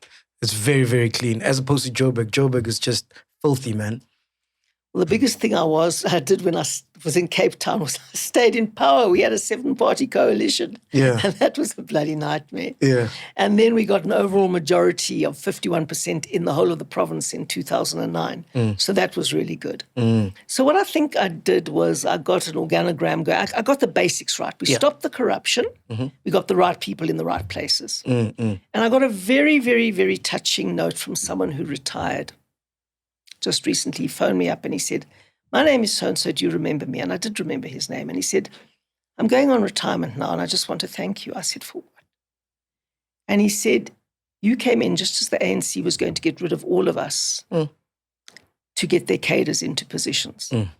And you came in and you stopped that. You said everyone would be judged on the basis of that quality of the work they did. And because you stopped that, I kept in my job and now I can retire with dignity at 65. And I was so touched that he actually bothered to phone me and say that. So those are the kinds of things that really are meaningful to me, of things that I didn't even know I did. But people will tell me later on. What do you think about, who are those people that want Cape Town to be another country? Oh, the secessionists. Yeah. No. I don't agree with that at all. We're part of South Africa. I mean, if we had to do a referendum tomorrow, they'd all vote to stay part of South Africa because we like the Springboks, man. We like Siya Kolisi and the boys. What are you going to do? But I won't lie, being in Cape Town is like another country, bro. It feels like in Europe, even the racism there is different. Like the racists in Cape Town are so arrogant, bro. Like in Joburg, You mean the black racists? No, I the white swear. racists. We've been in Cape Town too many times, bro. The white racists, they racist with arrogance, bro. Like in Wait, Joburg, give me an example. like we were there the one time during a show, and this guy comes up to me, comes up to us. It's during COVID times, right? And we didn't have our masks because we were shooting something. So he comes up to us. He's like, "Hey, your president said you must put on your mask." So Saul's like, "But he's your president too." He's like, "No, he's not my president." Okay, now let me tell you what is racist. It's to take one unfortunate and bad example, which was that, and generalize it to the whole population. I would have clapped that guy so hard if he said that to me. But Cape Town has that undertone. You know, you get these spaces where, and especially you get a lot of even your white foreigners. That side also. No, remember, I get lots of white foreigners. Yeah. What I find weird is the white foreigners are the ones that are nice. So when I'm in Cape Town and a white person's nice to me, I know they're foreign. Oh, They're not from here. No, it's very tricky. Hey, what do you think, cuz lady? Mfungu. Now, let's get to the next subject. No, but honestly, like, I mean, is that really your experience? 100%, I kid you not. Every time I go to Cape Town, like I can even feel the energy when I walk into a restaurant and it's just white only people and it's just me and my wife with only blacks there. It's different. Like we were made to sit in a corner there. Like, oh, you blacks must just sit there. Oh no! I kid you That's not, what I say. That's why I call it an undertone. I want you to do me one favor. Yeah. When you come to Cape Town with your wife or your staff or your colleagues or whatever, and that happens to you, just look around, phone me and say, come here. Yeah. They put me in the back corner so that I don't have a sea view when I booked a table for a sea view. Let me tell you, that's what did once happen to me. And I did follow up with the restaurant and they said the guy hadn't booked and we were full. So if you've done what you're supposed to do, if you book and it's a popular restaurant, you can't just walk in there and say, I'm now here and I want the table at the sea view. And they'll say, no, sorry, that table's reserved, right? So if you've made a reservation and you've asked for a specific thing and you arrive there and they put you in the back corner because you're black, even if they don't say it, as they wouldn't, obviously, you phone me. I'll give you my number. But then I promise you I will act on it. But a lot of people want to invent a racist incident when there isn't one. But not. I've had a lot of times when I thought, I wonder if this person's being racist towards me. Yeah. And then I just say, forget that. Don't even go there. Yeah. But when you are there and you speak to, the people that work in Cape Town, whatever, what's the temperature like regarding racism? What's your understanding holistically? Because not everybody has the pleasure of calling you like I have. We're friends now, you know what I mean? Everyone's my chummy in Cape Town. But what's the understanding? Like, what do people say when they come back to you? What do they say? They say, Gogs. Yeah. or say mama. Yeah. Lots of people call me mama. Lots of people call me gogo. Yeah. That's it. Yeah. Yeah, but what are they saying about the racism in Cape Town? What feedback are you getting in your reports? You know, the thing is, if you go out looking for racism, you're going to find it. If you're going out looking to be a confident, pleasant South African, being nice to other people, you'll be amazed how nice they are to you. That's my experience. So, the nicest thing about South Africa is you can be warm to people and they are warm back to you. So why don't you try it in Cape Town and see? Yeah. And if people aren't like that, you come and phone me. Because you know what we wanted to do? We were speaking to Panyaza and we said we want to do, because like... Panyaza, there's a guy for you. There's a guy for you. So we said what we want to do, right? Because we got a big platform, right? What we wanted to do is that we want to start a racism hotline, like a WhatsApp number. So if you ever experience racism, you send it to the WhatsApp number and then we'll speak about it on the show. Obviously, after fact checking to make sure it's legit and whatever. You better make sure it's legit. You know what I mean? Because people can turn anything into a racism. 100%. But do you think that's a good idea, though? Because I feel like white people that are racist in South Africa, they do it because there's no accountability. Nothing ever happens. There's no consequence to being racist. It's just like... But you see, They do it with impunity. It's really important to determine that it was racist, right? So intention matters with racism, does it not? Yeah. I'm trying to think, if I do something that has an impact that I never intended, let me just take this example. Yeah.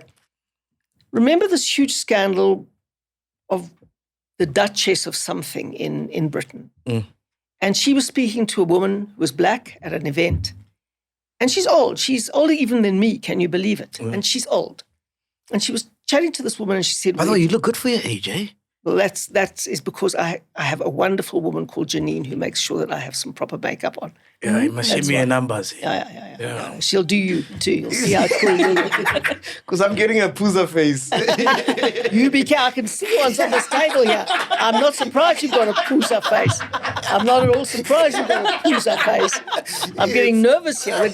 What's this for when I leave? So these are sponsors. So that's you can recover. Goals. Oh, that's why this is all here. Yeah, I thought you were going to make me drink it.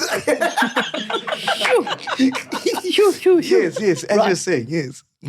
So you must just be very, very careful. Where'd you come from? So the woman said Kensington or wherever she came from. And she said, no, man, where'd you come from? As if to say, you must be from somewhere else other than Britain. Right. And that became a huge scandal as racist. And this poor woman was mortified who'd asked the question. She said, I didn't mean that. I really didn't mean it. Her crime was that she's old and she didn't understand that was a hugely insulting thing to say to somebody, right? So intention matters. Now, it's useful to say to somebody that is taken as an insult because people would feel that they then didn't belong here. But there's no intention on the part of the person. So you kindly say to somebody, instead of kicking up a huge, big racism fuss, I took offense at that because A, B, C, and D. But if there's no intention to insult you, there's no need to make them want to crawl into the dust, right? People often say, where did your forebears come from? To me, I never take offense at that. I'm a South African. I was born here. Yeah. So you can choose if you want to be offended. Yeah. You can choose if you want to be offended. And if somebody says something really racist to you, you can say, that's uncalled for, or that's how I interpreted that. But, the great thing about the way I was brought up, because, my father's family was nearly obliterated in the Holocaust. He says, you're never a victim. You're never a victim. And you can choose how you respond to things. And it's so true. Let's talk about the GNU. The GNU. Yes. Allegations that this was created, crafted way before it had happened. You guys were just waiting for the ANC to be weak. What's your response to stuff like that? Oh, we obviously were waiting for the ANC to be weak, obviously. Yeah. I mean, we've been working for that for a long time. It's a long time coming. Yeah. I mean, we knew that the ANC was going to get about 45%. Oh, you guys knew that? Yeah. Wow. Oh, we do polling. We do polling every single day. So we've got very accurate polls. So I thought they'd give about 45, 47%. But then they fell down to 40%. And then we were off to the races. So how hard was it to get the GNU running? Like, what were the negotiations like? What was complex. happening? It wasn't Please, easy. Can you explain that for us? It wasn't easy. The most difficult thing is the way the ANC weaponizes time. They're very good at that. So I like to plan something and this is the end and this is what I'm going to do every day to get to the end. Mm-hmm. And this is when we have to be finished with this, etc., etc. Yeah. And we had a wonderful document and we thought this is going to be it. And literally the night before, the ANC comes with a completely different one. Now, I don't know if that's... Wait, please take us back. Yeah. So is this happening while everyone's voting or like... No. When... We were going to vote on the 14th of June. Yes. Friday the 14th of June. Yes. And on the night before, we thought everything's signed and sealed and the ANC comes with a brand new document. So we have to negotiate all through the night. And then... No, but wait, I'm saying, so after the elections are done, right? When do you have the first conversation with ANC for this GNU? We had the first conversation with the ANC for the GNU at the counting centre. That's what I'm saying. Yeah. Okay. What's that conversation like? What's that? Well, who's talking to? Look, the conversation is happening between everyone. I mean, every single party's there. It's the ANC, it's the MK. It's and you guys could see our polls are right. Yeah. We see it every year. Yeah. This isn't the first time. Yeah. We get worried if our polls were wrong. Yeah. So what we got wrong was we didn't think that Jacob Zuma would get 45% in KwaZulu-Natal. Yeah, that was crazy. That was crazy. Oh, that was crazy. That was crazy. So who's coming to you? Is Fikile coming to you or Gwede? Well, the ANC, they work in alphabetical order, right? So the ANC is not too far away from the DA. There are not many parties that begin with a B except BOSA and a few, but not many, right? So there we are, and you chat, I mean, these guys. Are you chuffed? You like? You chat. I was chuffed. Yes. Yeah. I was chuffed. I mean, I was hoping that we'd do slightly better. Yeah. But I knew we were off to the races in terms of coalitions. So Gwede comes to you? Or who's coming to you? Well, I spoke to Gwede, I spoke to Fikile, I spoke to Nkenke, I spoke to Are they deflated? Nomvula. Are they deflated? No, they were obviously very depressed, yeah. I mean, you don't get cheerful when that happens to your party. Yeah. Okay, so then what happens after that? I just want you to run it through. So, we chat. I mean, I knew them all from when I was in the extended Lekgotla cabinet. Yeah. And they kind of looked shell-shocked. Yeah. And for a long period, they said that they thought that Jacob Zuma was going to get above 50% in KwaZulu-Natal. As it was, he just fell short. Mm-hmm. I better be very careful what I say here. As you know, I live in a house with a psychopath. Yes. But, and that's metaphorical. I live in the house with the least Just putting it out there. My husband is the least psychopathic person you'll ever find in your life. Yes. So this is metaphoric, folks. Yes. But in some ways, it would have speeded South Africa's process if Jacob Zuma had won KwaZulu-Natal. Because we would have been able to compare how they govern, how the ANC governs, and how the DA governs. And then you can vuka maulele. Yes. And say, what kind of government do you actually want? Got you. Do you want investment and growth and jobs? Do you want a place where the water works, the electricity works, the traffic light works, the street lights work, the potholes are filled? Or don't you? What are the challenges you're facing with GNU now, and do you think it will last? Look, I'm not in the GNU, right? Yeah. So that's not my lane. Yeah. And I like to keep in my lane because I don't like to get into trouble. I think the GNU will last. I mean, it's your brainchild. It has to last. Well, it's not mine. It's a number of people's brainchilds. Definitely not mine. But I think it will, because the good thing and the encouraging thing is that the institutions we've created in the GNU are working. We don't have to keep agreeing with each other, but the institutions that have to work when we disagree are working. So how do you guys resolve issues like, what's happening with the Palestine and the Israel No, that's conflict? a foreign affairs issue. We're not in charge of international relations. So GNU is not in charge of that? Well, the GNU is, obviously. The GNU is, because it's a portfolio in the government. And DA has... We don't have the international relations portfolio, but we do have the education portfolio. And so now the Bela Act, for example, is a critical issue. And there is big disagreement on that. And we are working through internal institutions to resolve them. Yes, I want to know, what's the process like? How do you guys resolve those? Well, there's a clearinghouse mechanism. Okay. And there are various institutions in government. One is NEDLAC, And that was also seized with the issue because there was going to be a strike on this matter. So NEDLAC worked and came up with a set of recommendations that were signed by the presidency, by the minister, and by the union concerned. So that's on the table, and that gives us a real prospective way forward. And then the clearinghouse mechanism is working, and it's got a task team, which is a subcommittee of the clearinghouse, which is still working towards finding a resolution. So it's these internal institutions that are working.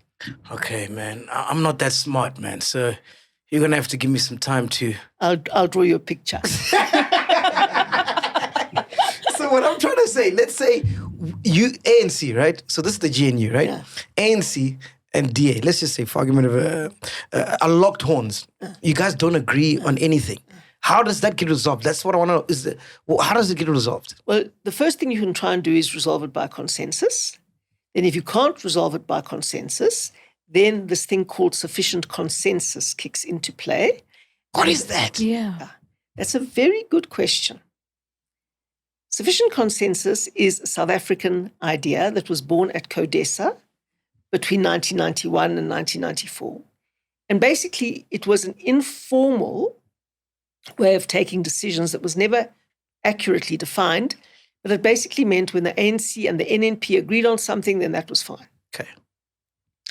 Now, we realized that because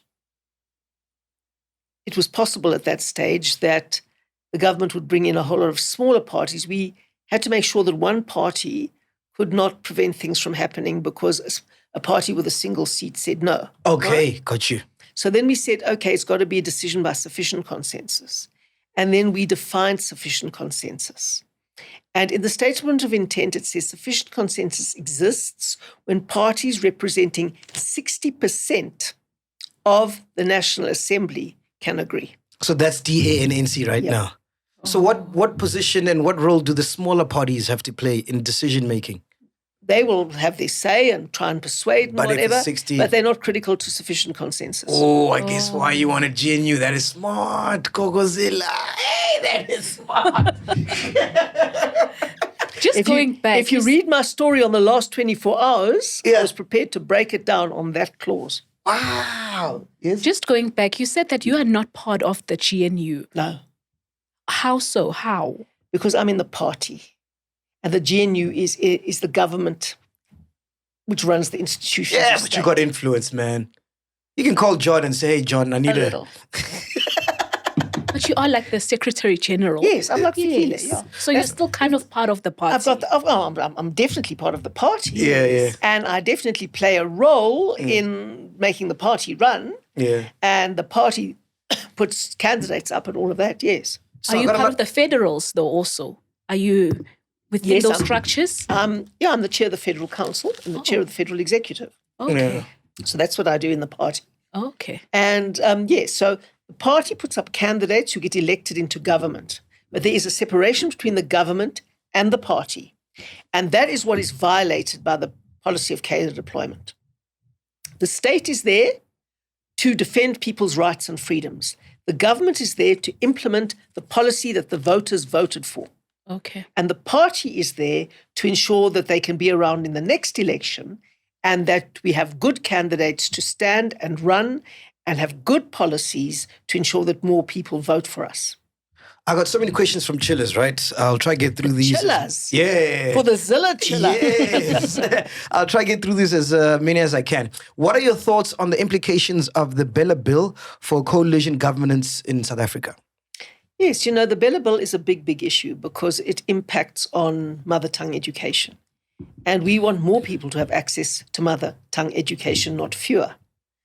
And we think that it is very short-sighted to try and destroy Afrikaans mother tongue education instead of building up the right to mother tongue education for all the other languages in South Africa. Yeah. The one other official language that has mother tongue education or the basic education of that group, and that is the deaf community. And they have sign language. So do you think the outcome of this, right, will define if the GNU is a success or not, or will be a success? It could. Nah. This is an issue that could destroy it. Nah. And that's why we all realize what the implications are and are working hard to try and prevent that. But there are certain principles that we will not cross. And if we've made a commitment to our voters, we have to stand up for that commitment. Around the world, if you look at the smaller parties and coalitions, and the DA is the smaller party in this coalition, very few of them, if any, have ever gone forward at the next election. Why? Because they abandon their voters and try to suck up to the bigger party in the government. The DA is not going to do that. The DA stands up for our voters. We are true to our voters, and that's what we're going to do. Hey, spoken like a world politician. I know, but it's true. All right, another question. We've been informed that you threatened the ANC during the GNU Clearinghouse Committee meeting, stating to Fikile Mbalula and the ANC delegation that if they pass the Bela Bill Act in its current form, the DA will revive Para. Can you elaborate on your comments? I didn't say that to anybody. Yeah. I didn't say that to anybody. Mm-hmm. But it's a good idea. Thank you. Okay, another one. Speaking of education, right? What is your stance on the standard of education in the SA? Does it need improvement to shape future leaders? Oh, my goodness, does it? He's the Pope Catholic. Of course it needs improvement. I mean, the biggest problem in South Africa education is that kids don't learn to read, write, and calculate at the right level. So stop fighting with the Afrikaans schools who are actually teaching children to read, write, and calculate, and look at the 80% of schools that aren't doing that. What is your opinion of the DA being led by individuals like McPherson and John, both of whom only have matriculation qualifications despite being in the cabinet? Just judge them by the work they do. Judge them by the work they do. Yeah. John's only got a matric. Judge them by the work they do. Yeah. Some people with PhDs are... What does it mean, like, in politics when you have, like, I mean, you've got a degree and you're very educated. Does it help in any way? Does it change anything? Well, you know, the good thing about being at university for me was that it made me learn to read very, very quickly. Gotcha. And it made me learn to distill the content of a book very quickly. Because we had something called short loan when we were at WITS and UCT. And what would happen is the lecturer would lecture, and then put a whole list of books that he wanted you to read. He'd give you a reading list. And boy, after that lecture, I was out the door and tried to be the first one into short loan. So that I could take out, you could only take out 3 books from short loan, take out 3 books overnight. Because I wanted to make sure they're not enough books for everyone in the class. You just rush there to try and get a book first. And then you sit there the whole afternoon, you're going through the book and you're looking for the main points and you're doing this and you're doing that. Learning how to gut a book and get the main point. It's a very big skill that I've taken away from that. Yeah. And it worked well for you in journalism. Very well. And then also learning to do shorthand. So I used to be very conscientious and I'd take my entire lecture in shorthand and then I had it there exactly what the lecturer said and then I would gut the book and make notes. And that's why I did well in my degree. But you won't find a better read person than John Steenhuisen. He reads voraciously. Wow. And he's what you call an autodidact. Somebody who's just read so much that they educate themselves by all the reading they do. But he's always reading a new book, always. Yeah, sounds like me that. What am I? I'm a... Autodidact. Yeah. Right. You didn't even know what you were. You didn't even know. Now I've taught you something. And it's not a racist thing. What is your stance on the Ngonyama Trust? And does the DA intend to modify land ownership rights associated with the Zulu monarchy? Look, my position on land is very simple. Yeah. Land may have some kind of sentimental value, but its value to society is if it is producing food and jobs. And that's what you believe in? I believe that land has a huge value if it is producing food and jobs. And some of the most fertile land of South Africa is doing neither. It's not producing any food and it's not producing any jobs.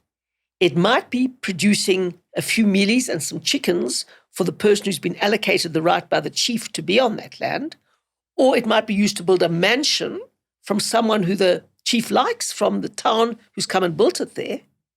But that's not the productive use of the land. So if land can be used as a tool of patronage to reward the people you like and to punish the people you don't like because you kick them off the land, and there's no security of tenure and no title deeds, you can't use land for food and jobs. And a vast amount of the most fertile land in KwaZulu-Natal is in black hands, it's not producing food and jobs. That's the problem. People don't have tenure to it. That's the problem. Do you deny that land was taken from black people by colonizers? I don't deny that at all. And a lot of land was taken by the original inhabitants by black people. Absolutely. Will you explain that? Now we're going to go into history and you're going to get very upset. And the psychopath who lives in this house with me is going to jump up and down. Forget about the psychopath for a second. I won't forget about the psychopath because I live with him every day. Yeah. You understand? You're here with me. You're in safe hands. Don't worry. I got Now you. you're going to really call me racist. Yes. There was a migration from the north by black groupings.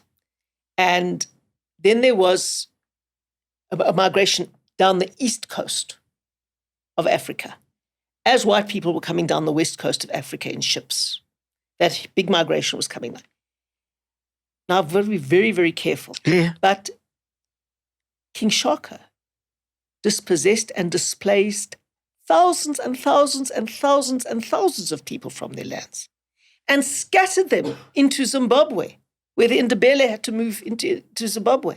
I mean, the Infekane was a huge process of dispossessing people of their land and pushing them off it. Black people. Yes. What? Ukamalele, of course. And then coming right down into the Cape, where there were the Khoi and the San. Yes. And they were dispossessed by black people and white people. Dispossession hasn't got a color in South Africa. Learn your history. Dispossession doesn't have a color, and nor does slavery. Whites committed slavery, blacks committed slavery. No way. Of course. And there's still countries in South Africa. Look at in Africa, Mali. They still practice slavery today. And you know what? The African Union does nothing about it. It's a disgraceful thing. No. Slavery hasn't got a color and dispossession hasn't got a color. So who are the original habitats of The this Western land? Cape. No, this land. So Well, the Khoi and the San primarily in the southern part. the Khoi and the San. Yeah. Jeez. If that's not insulting to use those words, I never know what it is. What Yeah, is it? yeah, no, Anyway, of course. I don't have an intention to be insulting. So. Yes. And then Shaka just came and Shaka, Mfektane. yeah.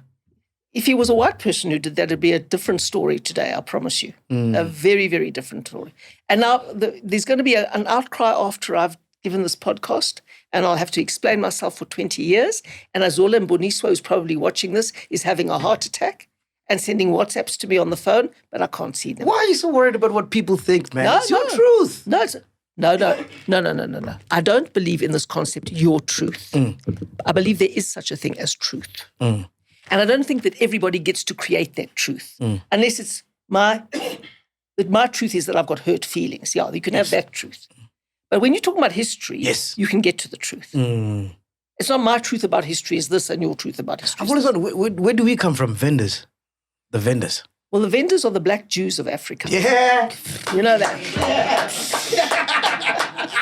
I can't believe that. That's crazy. Yes.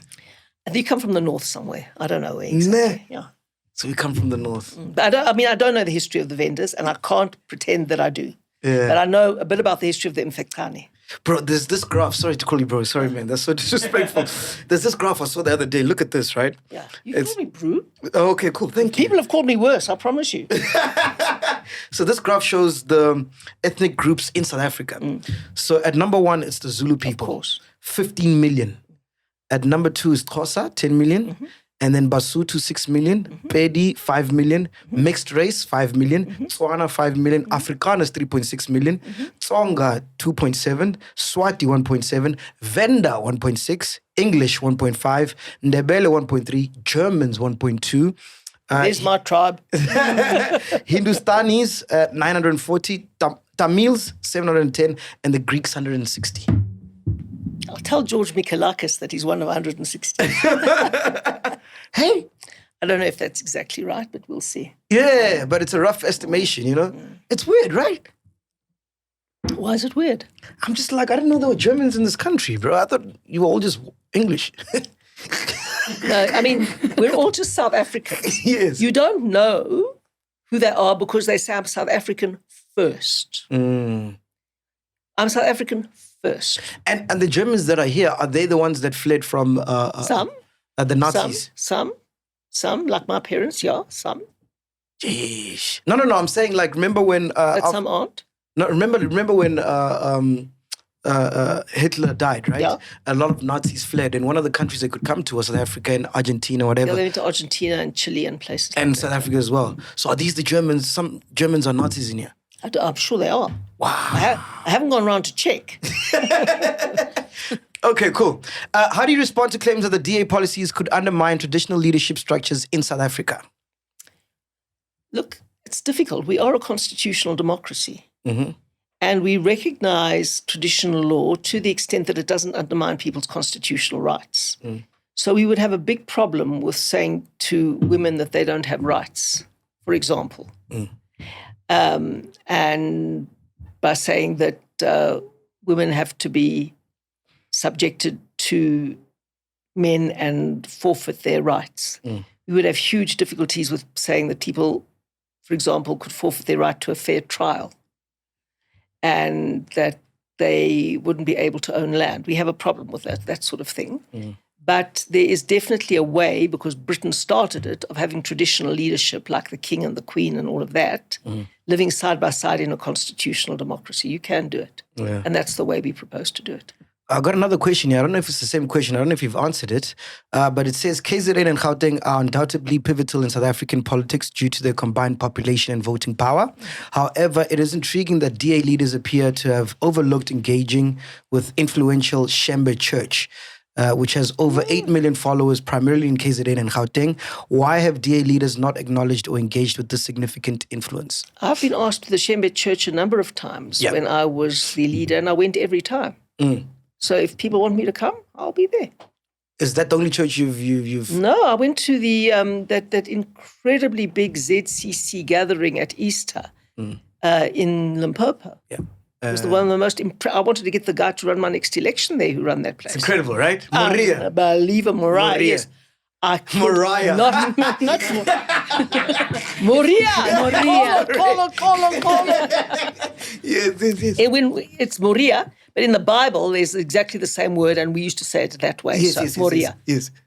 No intention to No, commit any come on. major offense. No. Anyway, so I went there. I could not believe the scale of that gathering. It's crazy, eh? You sit on this, and they invited me to sit on the stage. As far as you can see to the horizon, there are people. Yeah. And they're all organized in blocks, and they wear their colors. Yeah. All in unison. And you drive for kilometers and kilometers, you're driving past these buses. Yeah. And then they stay overnight. Yeah, they sleep there. I said, listen, who organized this? That person must come and run the next election for the DA. And they got a school, they got hospitals, everything. Unbelievable.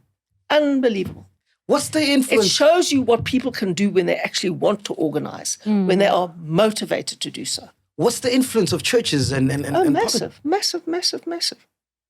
You know, I mean, people have a need to find a purpose in their lives. Okay.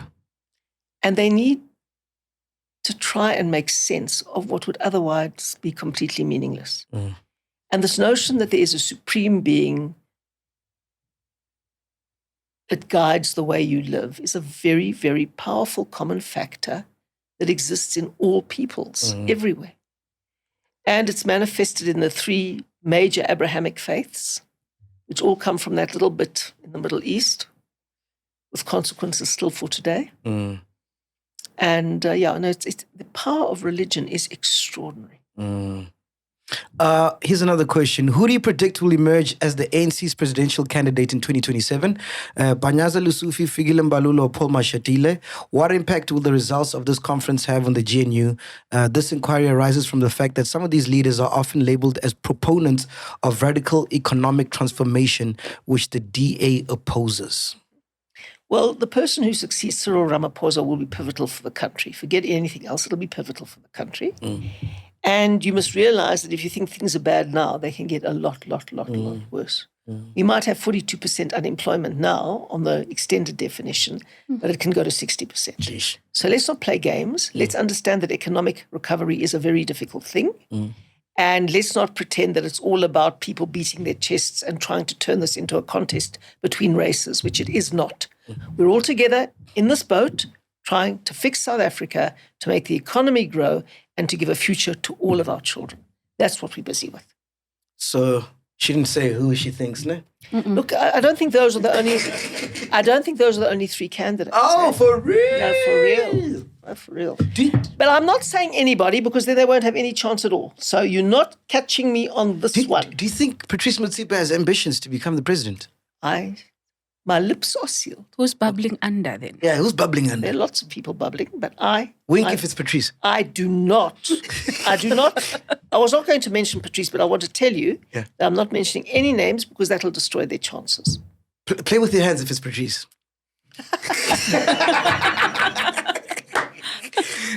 In light of the recent political shifts, how do you perceive the future of the ANC under Cyril Ramaphosa's leadership? And do you think he's still fit to lead the country, considering voters only gave ANC 40%? Well, they gave the ANC 40%, that's 40%. It's not small. But in ANC standards, it's dreadful. No. We live in a proportional representation system. And all proportional representation systems tend to have coalitions, because no party gets above 50%. If you have a constituency-based system, one party more easily gets above 50%. If you have a proportional representation system, very rarely does a party get above 50%. Angela Merkel, or people call her Angela Merkel. Oh, yeah, I know you love her, yeah? Well, I do like her, because I think she was a very strong woman. But she was the Chancellor of Germany for a long time with 27% of the vote, because they have a proportional representation system and they have coalitions. So 40% is huge in a coalition system, not small. 20% is big in a coalition system. Yeah, but Stop thinking as if we're a constituency system. That's your colonial mindset.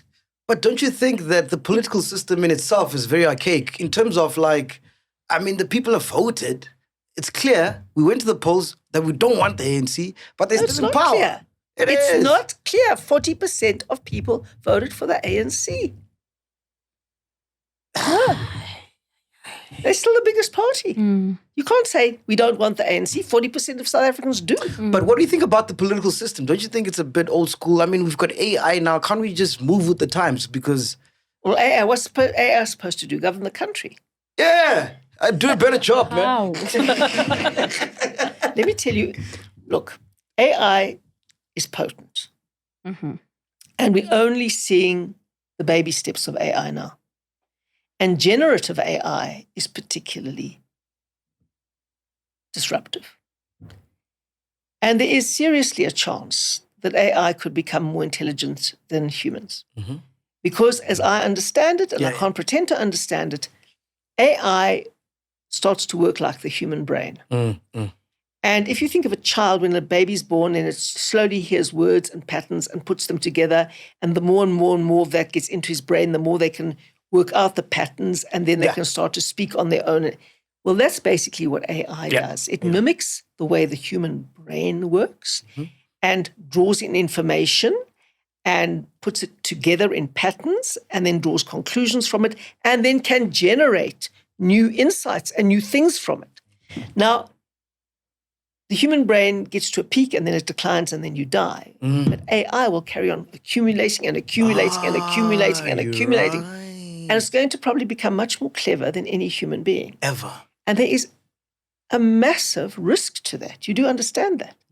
I mean, I've just read the biography of Elon Musk by Walter Isaacson. And there's a fascinating part in it in which, at a party, Elon Musk is having a massive argument. I think it was with Larry Page. There are two Larrys in IT. I think it was with Larry Page, Google. And Elon was saying, I'm really very, very worried about the future of AI because it's going to be far more intelligent and powerful than any human beings on Earth. Ever. And the prospect of harnessing that intelligence and that power could be devastating for humanity and our species. Then we might stop accusing each other of things and actually band together against this huge AI. But anyway, and it could get entirely out of control. And Larry said to him, well, why are you worried about it? That'll just be the next phase of evolution. Humans will die out and AI will take over and crush the humans or whatever it is. And Elon said, no, I like humans. I want humans to be in charge. And then Larry Page accused him of being a speciesist. So if you really want to be now chilled and on the cutting edge, you must call somebody a speciesist, not a racist. That's a new one. That's a new term. What's your take on illegal immigration? And I don't want to tie this story as if it's one. And also what happened last week when the president said relaxed the visa registrations for Nigerians and stuff like that. Well, it's two different topics, but I just want to... Well, you see, people who are here illegally mustn't be here. Yeah. I mean, we don't support illegal activity. The law exists. Deport them. You've got to take them through a fair process. You can't just, take them by the scruff of their neck and throw them anywhere, But people can't be here illegally. There are laws, and there are laws for a reason, right? There are many people who've been here trying to apply and get through the system for refugee status and other forms of things for years and years and years and years. Now, the first job is to process all of those applications because people are not here legally until their applications have been processed. And it's so crazy. I'm only seeing your finger now. When you talk like I can see smaller than that. Now I'm offended. Now, you know what you're being... You are being ableist now. You are being 10-fingerist now. Sorry, I just couldn't take that in my head. No, that is terrible. Sorry, as you were. And you meant to say that. Yeah? There was even intention behind it. So you've got to be able to get through all of that process so that you can legalize yourself if you've got a case. And so they're trying to take them through those processes. Did you do that in Cape Town? Huh? Did you do that in Cape Town? No, this is a national function. No, but I'm saying in Cape Town, did you apply those same structures and things that you're talking about? Yeah. So there were no illegal immigrants in Cape Town? No, it's got nothing to do with Cape Town. Or this is done by the Department of Home Affairs nationally. So you can't be legal in Cape Town and illegal in Johannesburg. We're one South Africa. And you either have a right to be here or you don't have a right. No, but as the premier, what are you doing to make sure you're legal? It's not a provincial function. Oh, for real? No, Home Affairs is a national function. So you can't do anything? Nothing. Nix. No way. Yet. No. This much. You can't see my finger now. Except this O is a little bit smaller than this one. So these things that you're saying now, you couldn't implement them in Cape Town? No. Wow, that's crazy. Because Home Affairs is not a provincial function. If you look at the Constitution, the things that only the national government does, the things that only the provincial government does, and the things that only the local government does. So what do you guys do in provincials? What are you responsible for? Mainly education and health. That's it. But a lot of things like disaster management. Yeah. A lot of things like local government support. So we have a Department of Cooperative Governance and Traditional Affairs, mobility, that is transport and roads and all of that sort of thing. Yeah, that sort of thing. Nigeria visa? What's your take on that? I'm not up exactly on what the notice is, and I don't want to start talking on it. I know the Zimbabwe visa was extended. Yeah. What has been extended now? So what's been said is that they've relaxed the laws to get into the country if you're Nigerian, especially if you are a business person or a tourist. You can now get a 5-year visa. Something about you don't have to provide passport, no? Yeah, passports. Yes. But basically... You have to have a passport to come into this country. Yeah, but basically... There's no way you can come into South Africa without a passport. The rules are more relaxed for Nigerians. Well, let me find out, because I don't like to say things about something that I don't understand fully, because the psychopath will cut one tiny little bit out of what I've said. Okay, let's read it for you. Let's bring you up to speed. Let me search Nigerian SA. What is that thing called? Visa, probably. No, the thing that the president was attending. Okay, statement on simplified. All right. The presidency wishes to classify a misunderstanding that appears to have arisen from the presidential Cyril Ramaphosa's opening remarks at the SA Nigeria Binational Commission yesterday about the simplified visa process for Nigerian nationals. As part of the work underway to modernize and streamline visa application processes worldwide, South African missions in Nigeria have improved the efficiency and convenience of applying for a visa. This is part of the visa reforms initiated by the South African government to enable economic activities and boost tourism while protecting our national security. The modernization of the visa application process does not compromise the integrity of the visa system, and it goes on and on and on. Yeah, well, that's just trying to streamline the visa system. To come here, you need a visa. Yeah. They're trying to make it easier to get a visa. For Nigerians. Well, are you being racist? No. I mean, are you trying to treat Nigerians differently from Germans and from this one and from that one? No. I mean, look, there is a visa system. And when I want to go to England or when I want to go to America, I've just been to America and England for work, the drama to get a visa. Yeah, it's crazy. You know, and I'm really glad that they are now streamlining the system. They did it nicely for us, streamlined it to go to America, and they did it nicely for us. And it took longer to get to Britain, but it was fun. It's a drama. And, you know, if you want our economy to grow and you want trade to happen, you need business people who are going to do proper legal trade. You need tourists to come to our country. You need it to be easier. You don't want people come illegally if you make it impossible to get a visa. Then you make it. Then they come illegally. Yeah. But we want to streamline the visa system. There's nothing wrong with it. So you're saying you're outraged because it's Nigerians? No. It's not even about Nigerians. It's just that... that's what you said to me. No. I'm going to write this down. You must watch back the show. But I think the temperature of the country is that there's a vested interest by people who own, you know, the likes of your ShopRite, MTNs, who operate in Nigeria, right? So this decision, it seems like doesn't benefit a normal South African citizen except big business in South Africa, which eternally doesn't benefit us, but more profits and more money for those guys. Sweetheart, how many jobs does a company like Checkers create? A lot. A lot. A lot. Mm-hmm.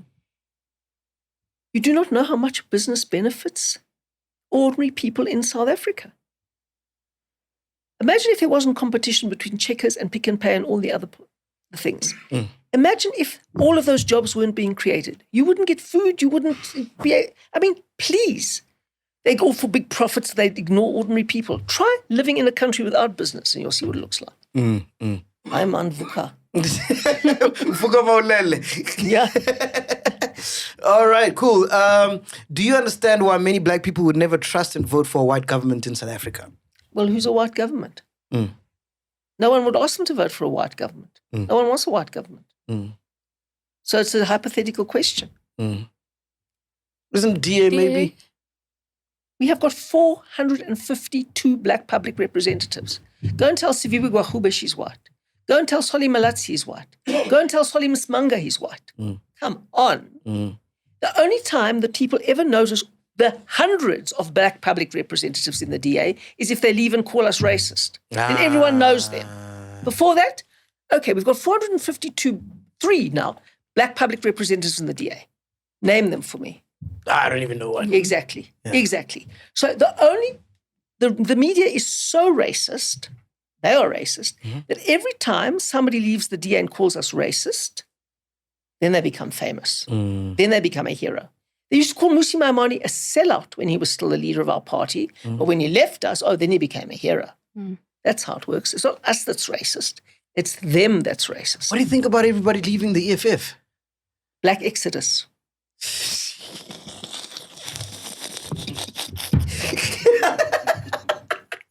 And what about everyone leaving the ANC? Yeah. Even Carl Niehaus has left. White Exodus. Oh, Carl Niehaus. Yeah, he said... No more left. Gone. Yeah, Carl Niehaus left. Yeah. How many white people left the DA? Yeah. What's your take on the sponsor shops debacle happening at the moment? That's this organophosphate turbofos that is banned and should never, ever, ever be out of its original packaging in very tight lock and key control. And the only way I can think that it's happening is that people are spreading this very deadly poison all around to kill rats and pests in spaza shops, and then it's contaminating the food. It is a absolute bloody tragedy. Yeah. How would you fix it? You have to have proper regulatory mechanisms to ensure that this kind of poison isn't coming in contact with food. And that these shops are registered and inspected. You can't register them in 3 weeks. That's ridiculous. Yeah. But you do have to have some form of health inspection in these places. Yeah. Your take on tenderpreneurs? That's where all the corruption happens. Yeah. So when somebody says, okay, my mother is the director general of this and this in this department, I'll start a company in doing this, and then I'll make sure I get the tender. It'll be communications, or it'll be whatever it is. And they don't deliver on the promise, and they have to get subcontractors to do it, and it's billions in corruption. Did you see that when you were running Cape Town? No, we changed that. We changed it very quickly. How did you change it? Well, the first thing when I came in, I said I wanted to see the organogram of the city. You know what an organogram is? It's a chart that shows you the structure of the entire thing. Oh, okay. So I said, let me take a look at that. No, there wasn't one. I said, how can there not be one? I need to know how this place works, what the structure is. Well, the way the ANC works is anybody wants a job. You want a job? What can you do there? Okay, we'll create this little unit there, and we'll do this here. Nothing hung together. You start with a vision,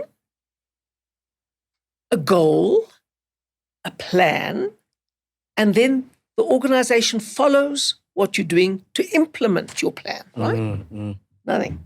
We had to structure that. We had to make sure that everybody was working towards the key objectives of the government. You start from nothing and you build up.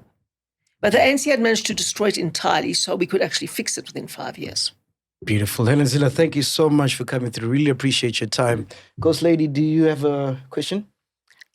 Don't get me in trouble in the last minute. Hey, you don't want to get in trouble. Me into trouble in the last minute. Get in trouble. I'm terrified He's of been in trouble too Azola. many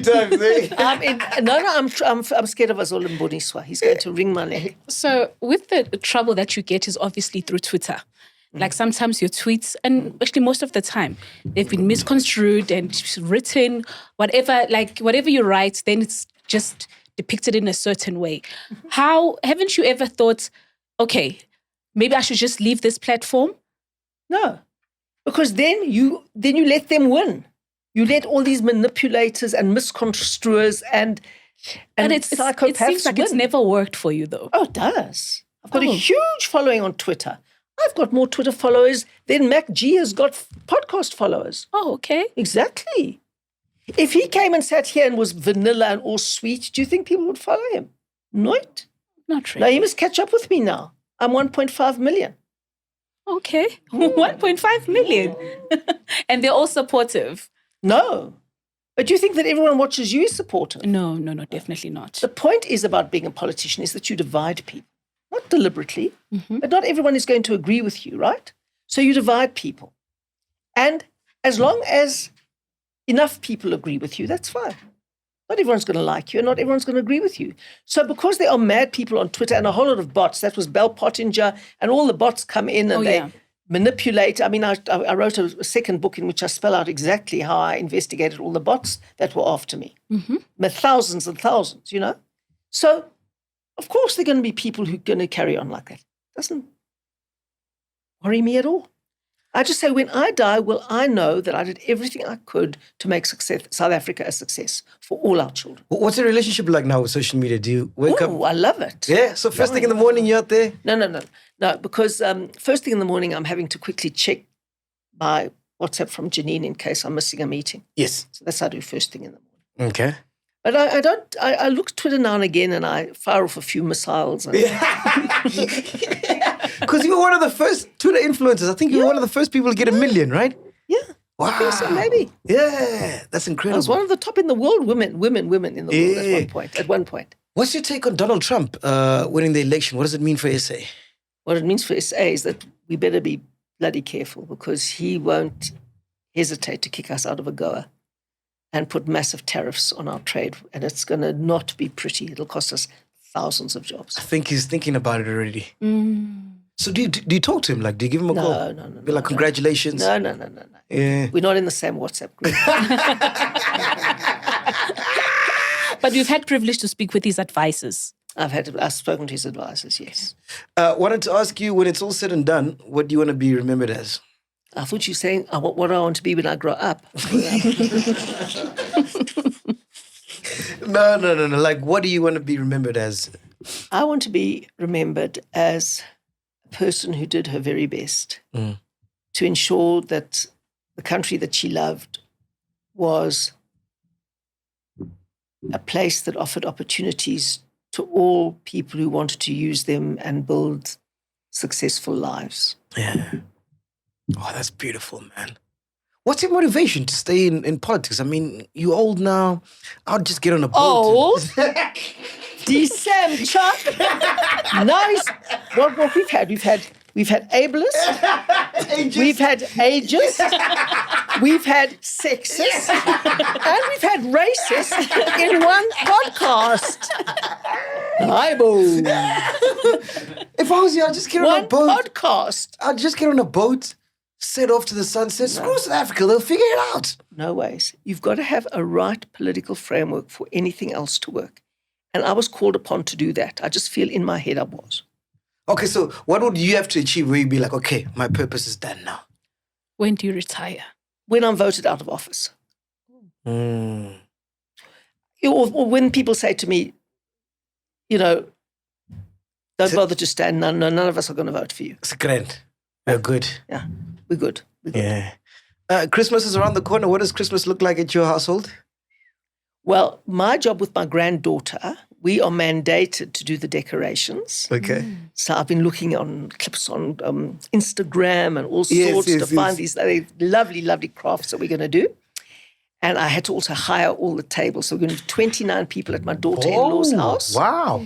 And I have to hire the tables and chairs, which I've done.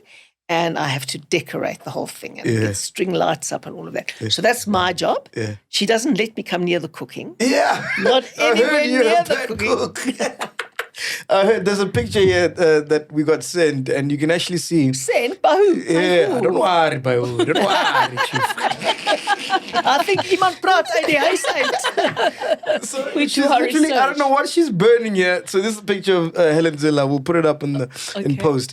But she's burning something. Please explain what's happening here. And I heard you actually burn eggs as well. I can burn anything. Who the hell burns eggs? No, I burnt an egg. I promise I burnt an egg. This is the picture.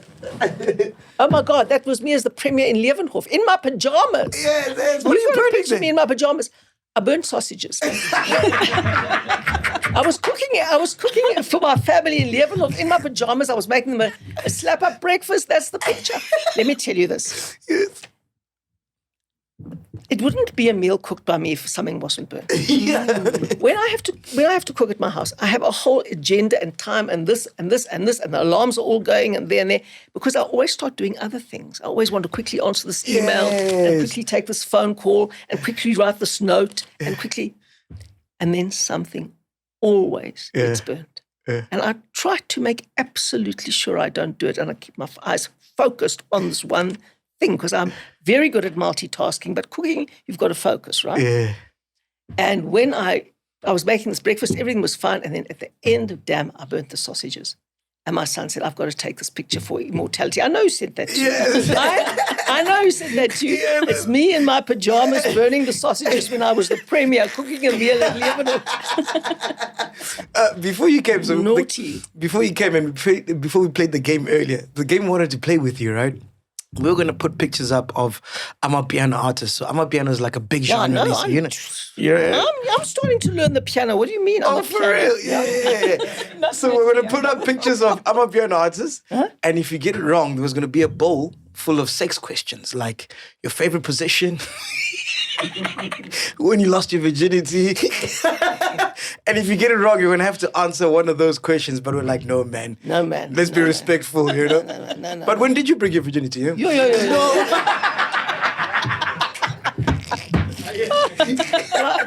I'll tell you a story for real. Yes. No, I shouldn't tell this on the I'll tell you a story for real. Yeah.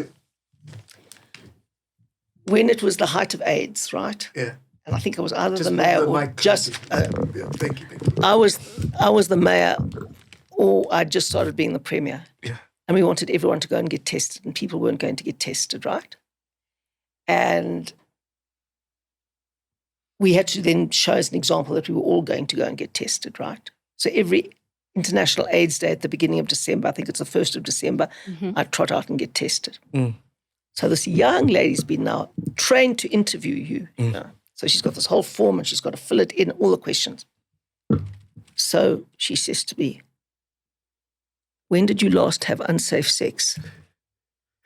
I look at her and I said, never, which is totally true. She said, no, that's gone, no. And she called her supervisor. It's impossible. What must I do here? She wasn't trained for that answer. I said, never. That is a true answer. Never. That's so funny. So you know of Amapiano? You've heard about the guys? Come on, man. Where do you think I was? Living under a rock? Do you know Kabza the Small? No, I don't. I mean, don't come with me with names. Don't come with me with names, but I know the genre. Yeah, okay. You start on the piano, and then you add this, and then you add that, and then you go this and that, and you groove. Yeah. Can we have Helen Zille's phone and see her Spotify for the year? Spotify, no, iTunes. you don't. I've got something that says, "Hey Google, please play," and then okay. now I'm right up there. Last question from the chillers. This is the last question, right?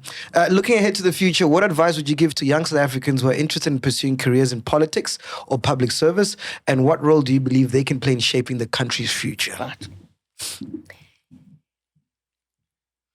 If you want to be famous, don't go into politics. Because you'll be lucky if your name becomes known and you are in the public eye for the right thing. But believe me, you will be torn down and you will be hammered and you will be battered and you will have to keep standing when the wave recedes. And if you're not prepared to take that, and if your family is not prepared to take that, this is not the place for you. If you are prepared to be very unpopular, if you're prepared to be misrepresented and misquoted, but you still believe in what you want to achieve, and you believe in it so strongly that you think you can contribute to the future of your country by standing up for it and working for it, then you may come and do that. But you still won't know what you're in for. So come and do the DA's Young Leaders Program, or come and do the DA's Catalyst Program, and we'll train you very, very hard to be able to be a good, contributing, committed and dedicated politician who will be keeping standing even in a hurricane or a tsunami. Ooh. Beautiful, man. Mother felt that one. I'm the one who felt it. We felt it. Gogzilla, thank you so much for coming through. Chillazilla, huh? Chillazilla. You got it. Thank you so much. You haven't commented on my chilled shirt. Nah, that's not so chill. No, Is that? No, we don't do that. And I tried so hard, man. That's not drip. No, Is that not chilled? No, that's too beautiful. loud. It's giving Shangan, it's giving Venda, it's giving... Well, you see, I thought you were in black. I thought you're in black. This is yellow. Yeah. That is green. You know what that means together? Yes, what? I had to counteract.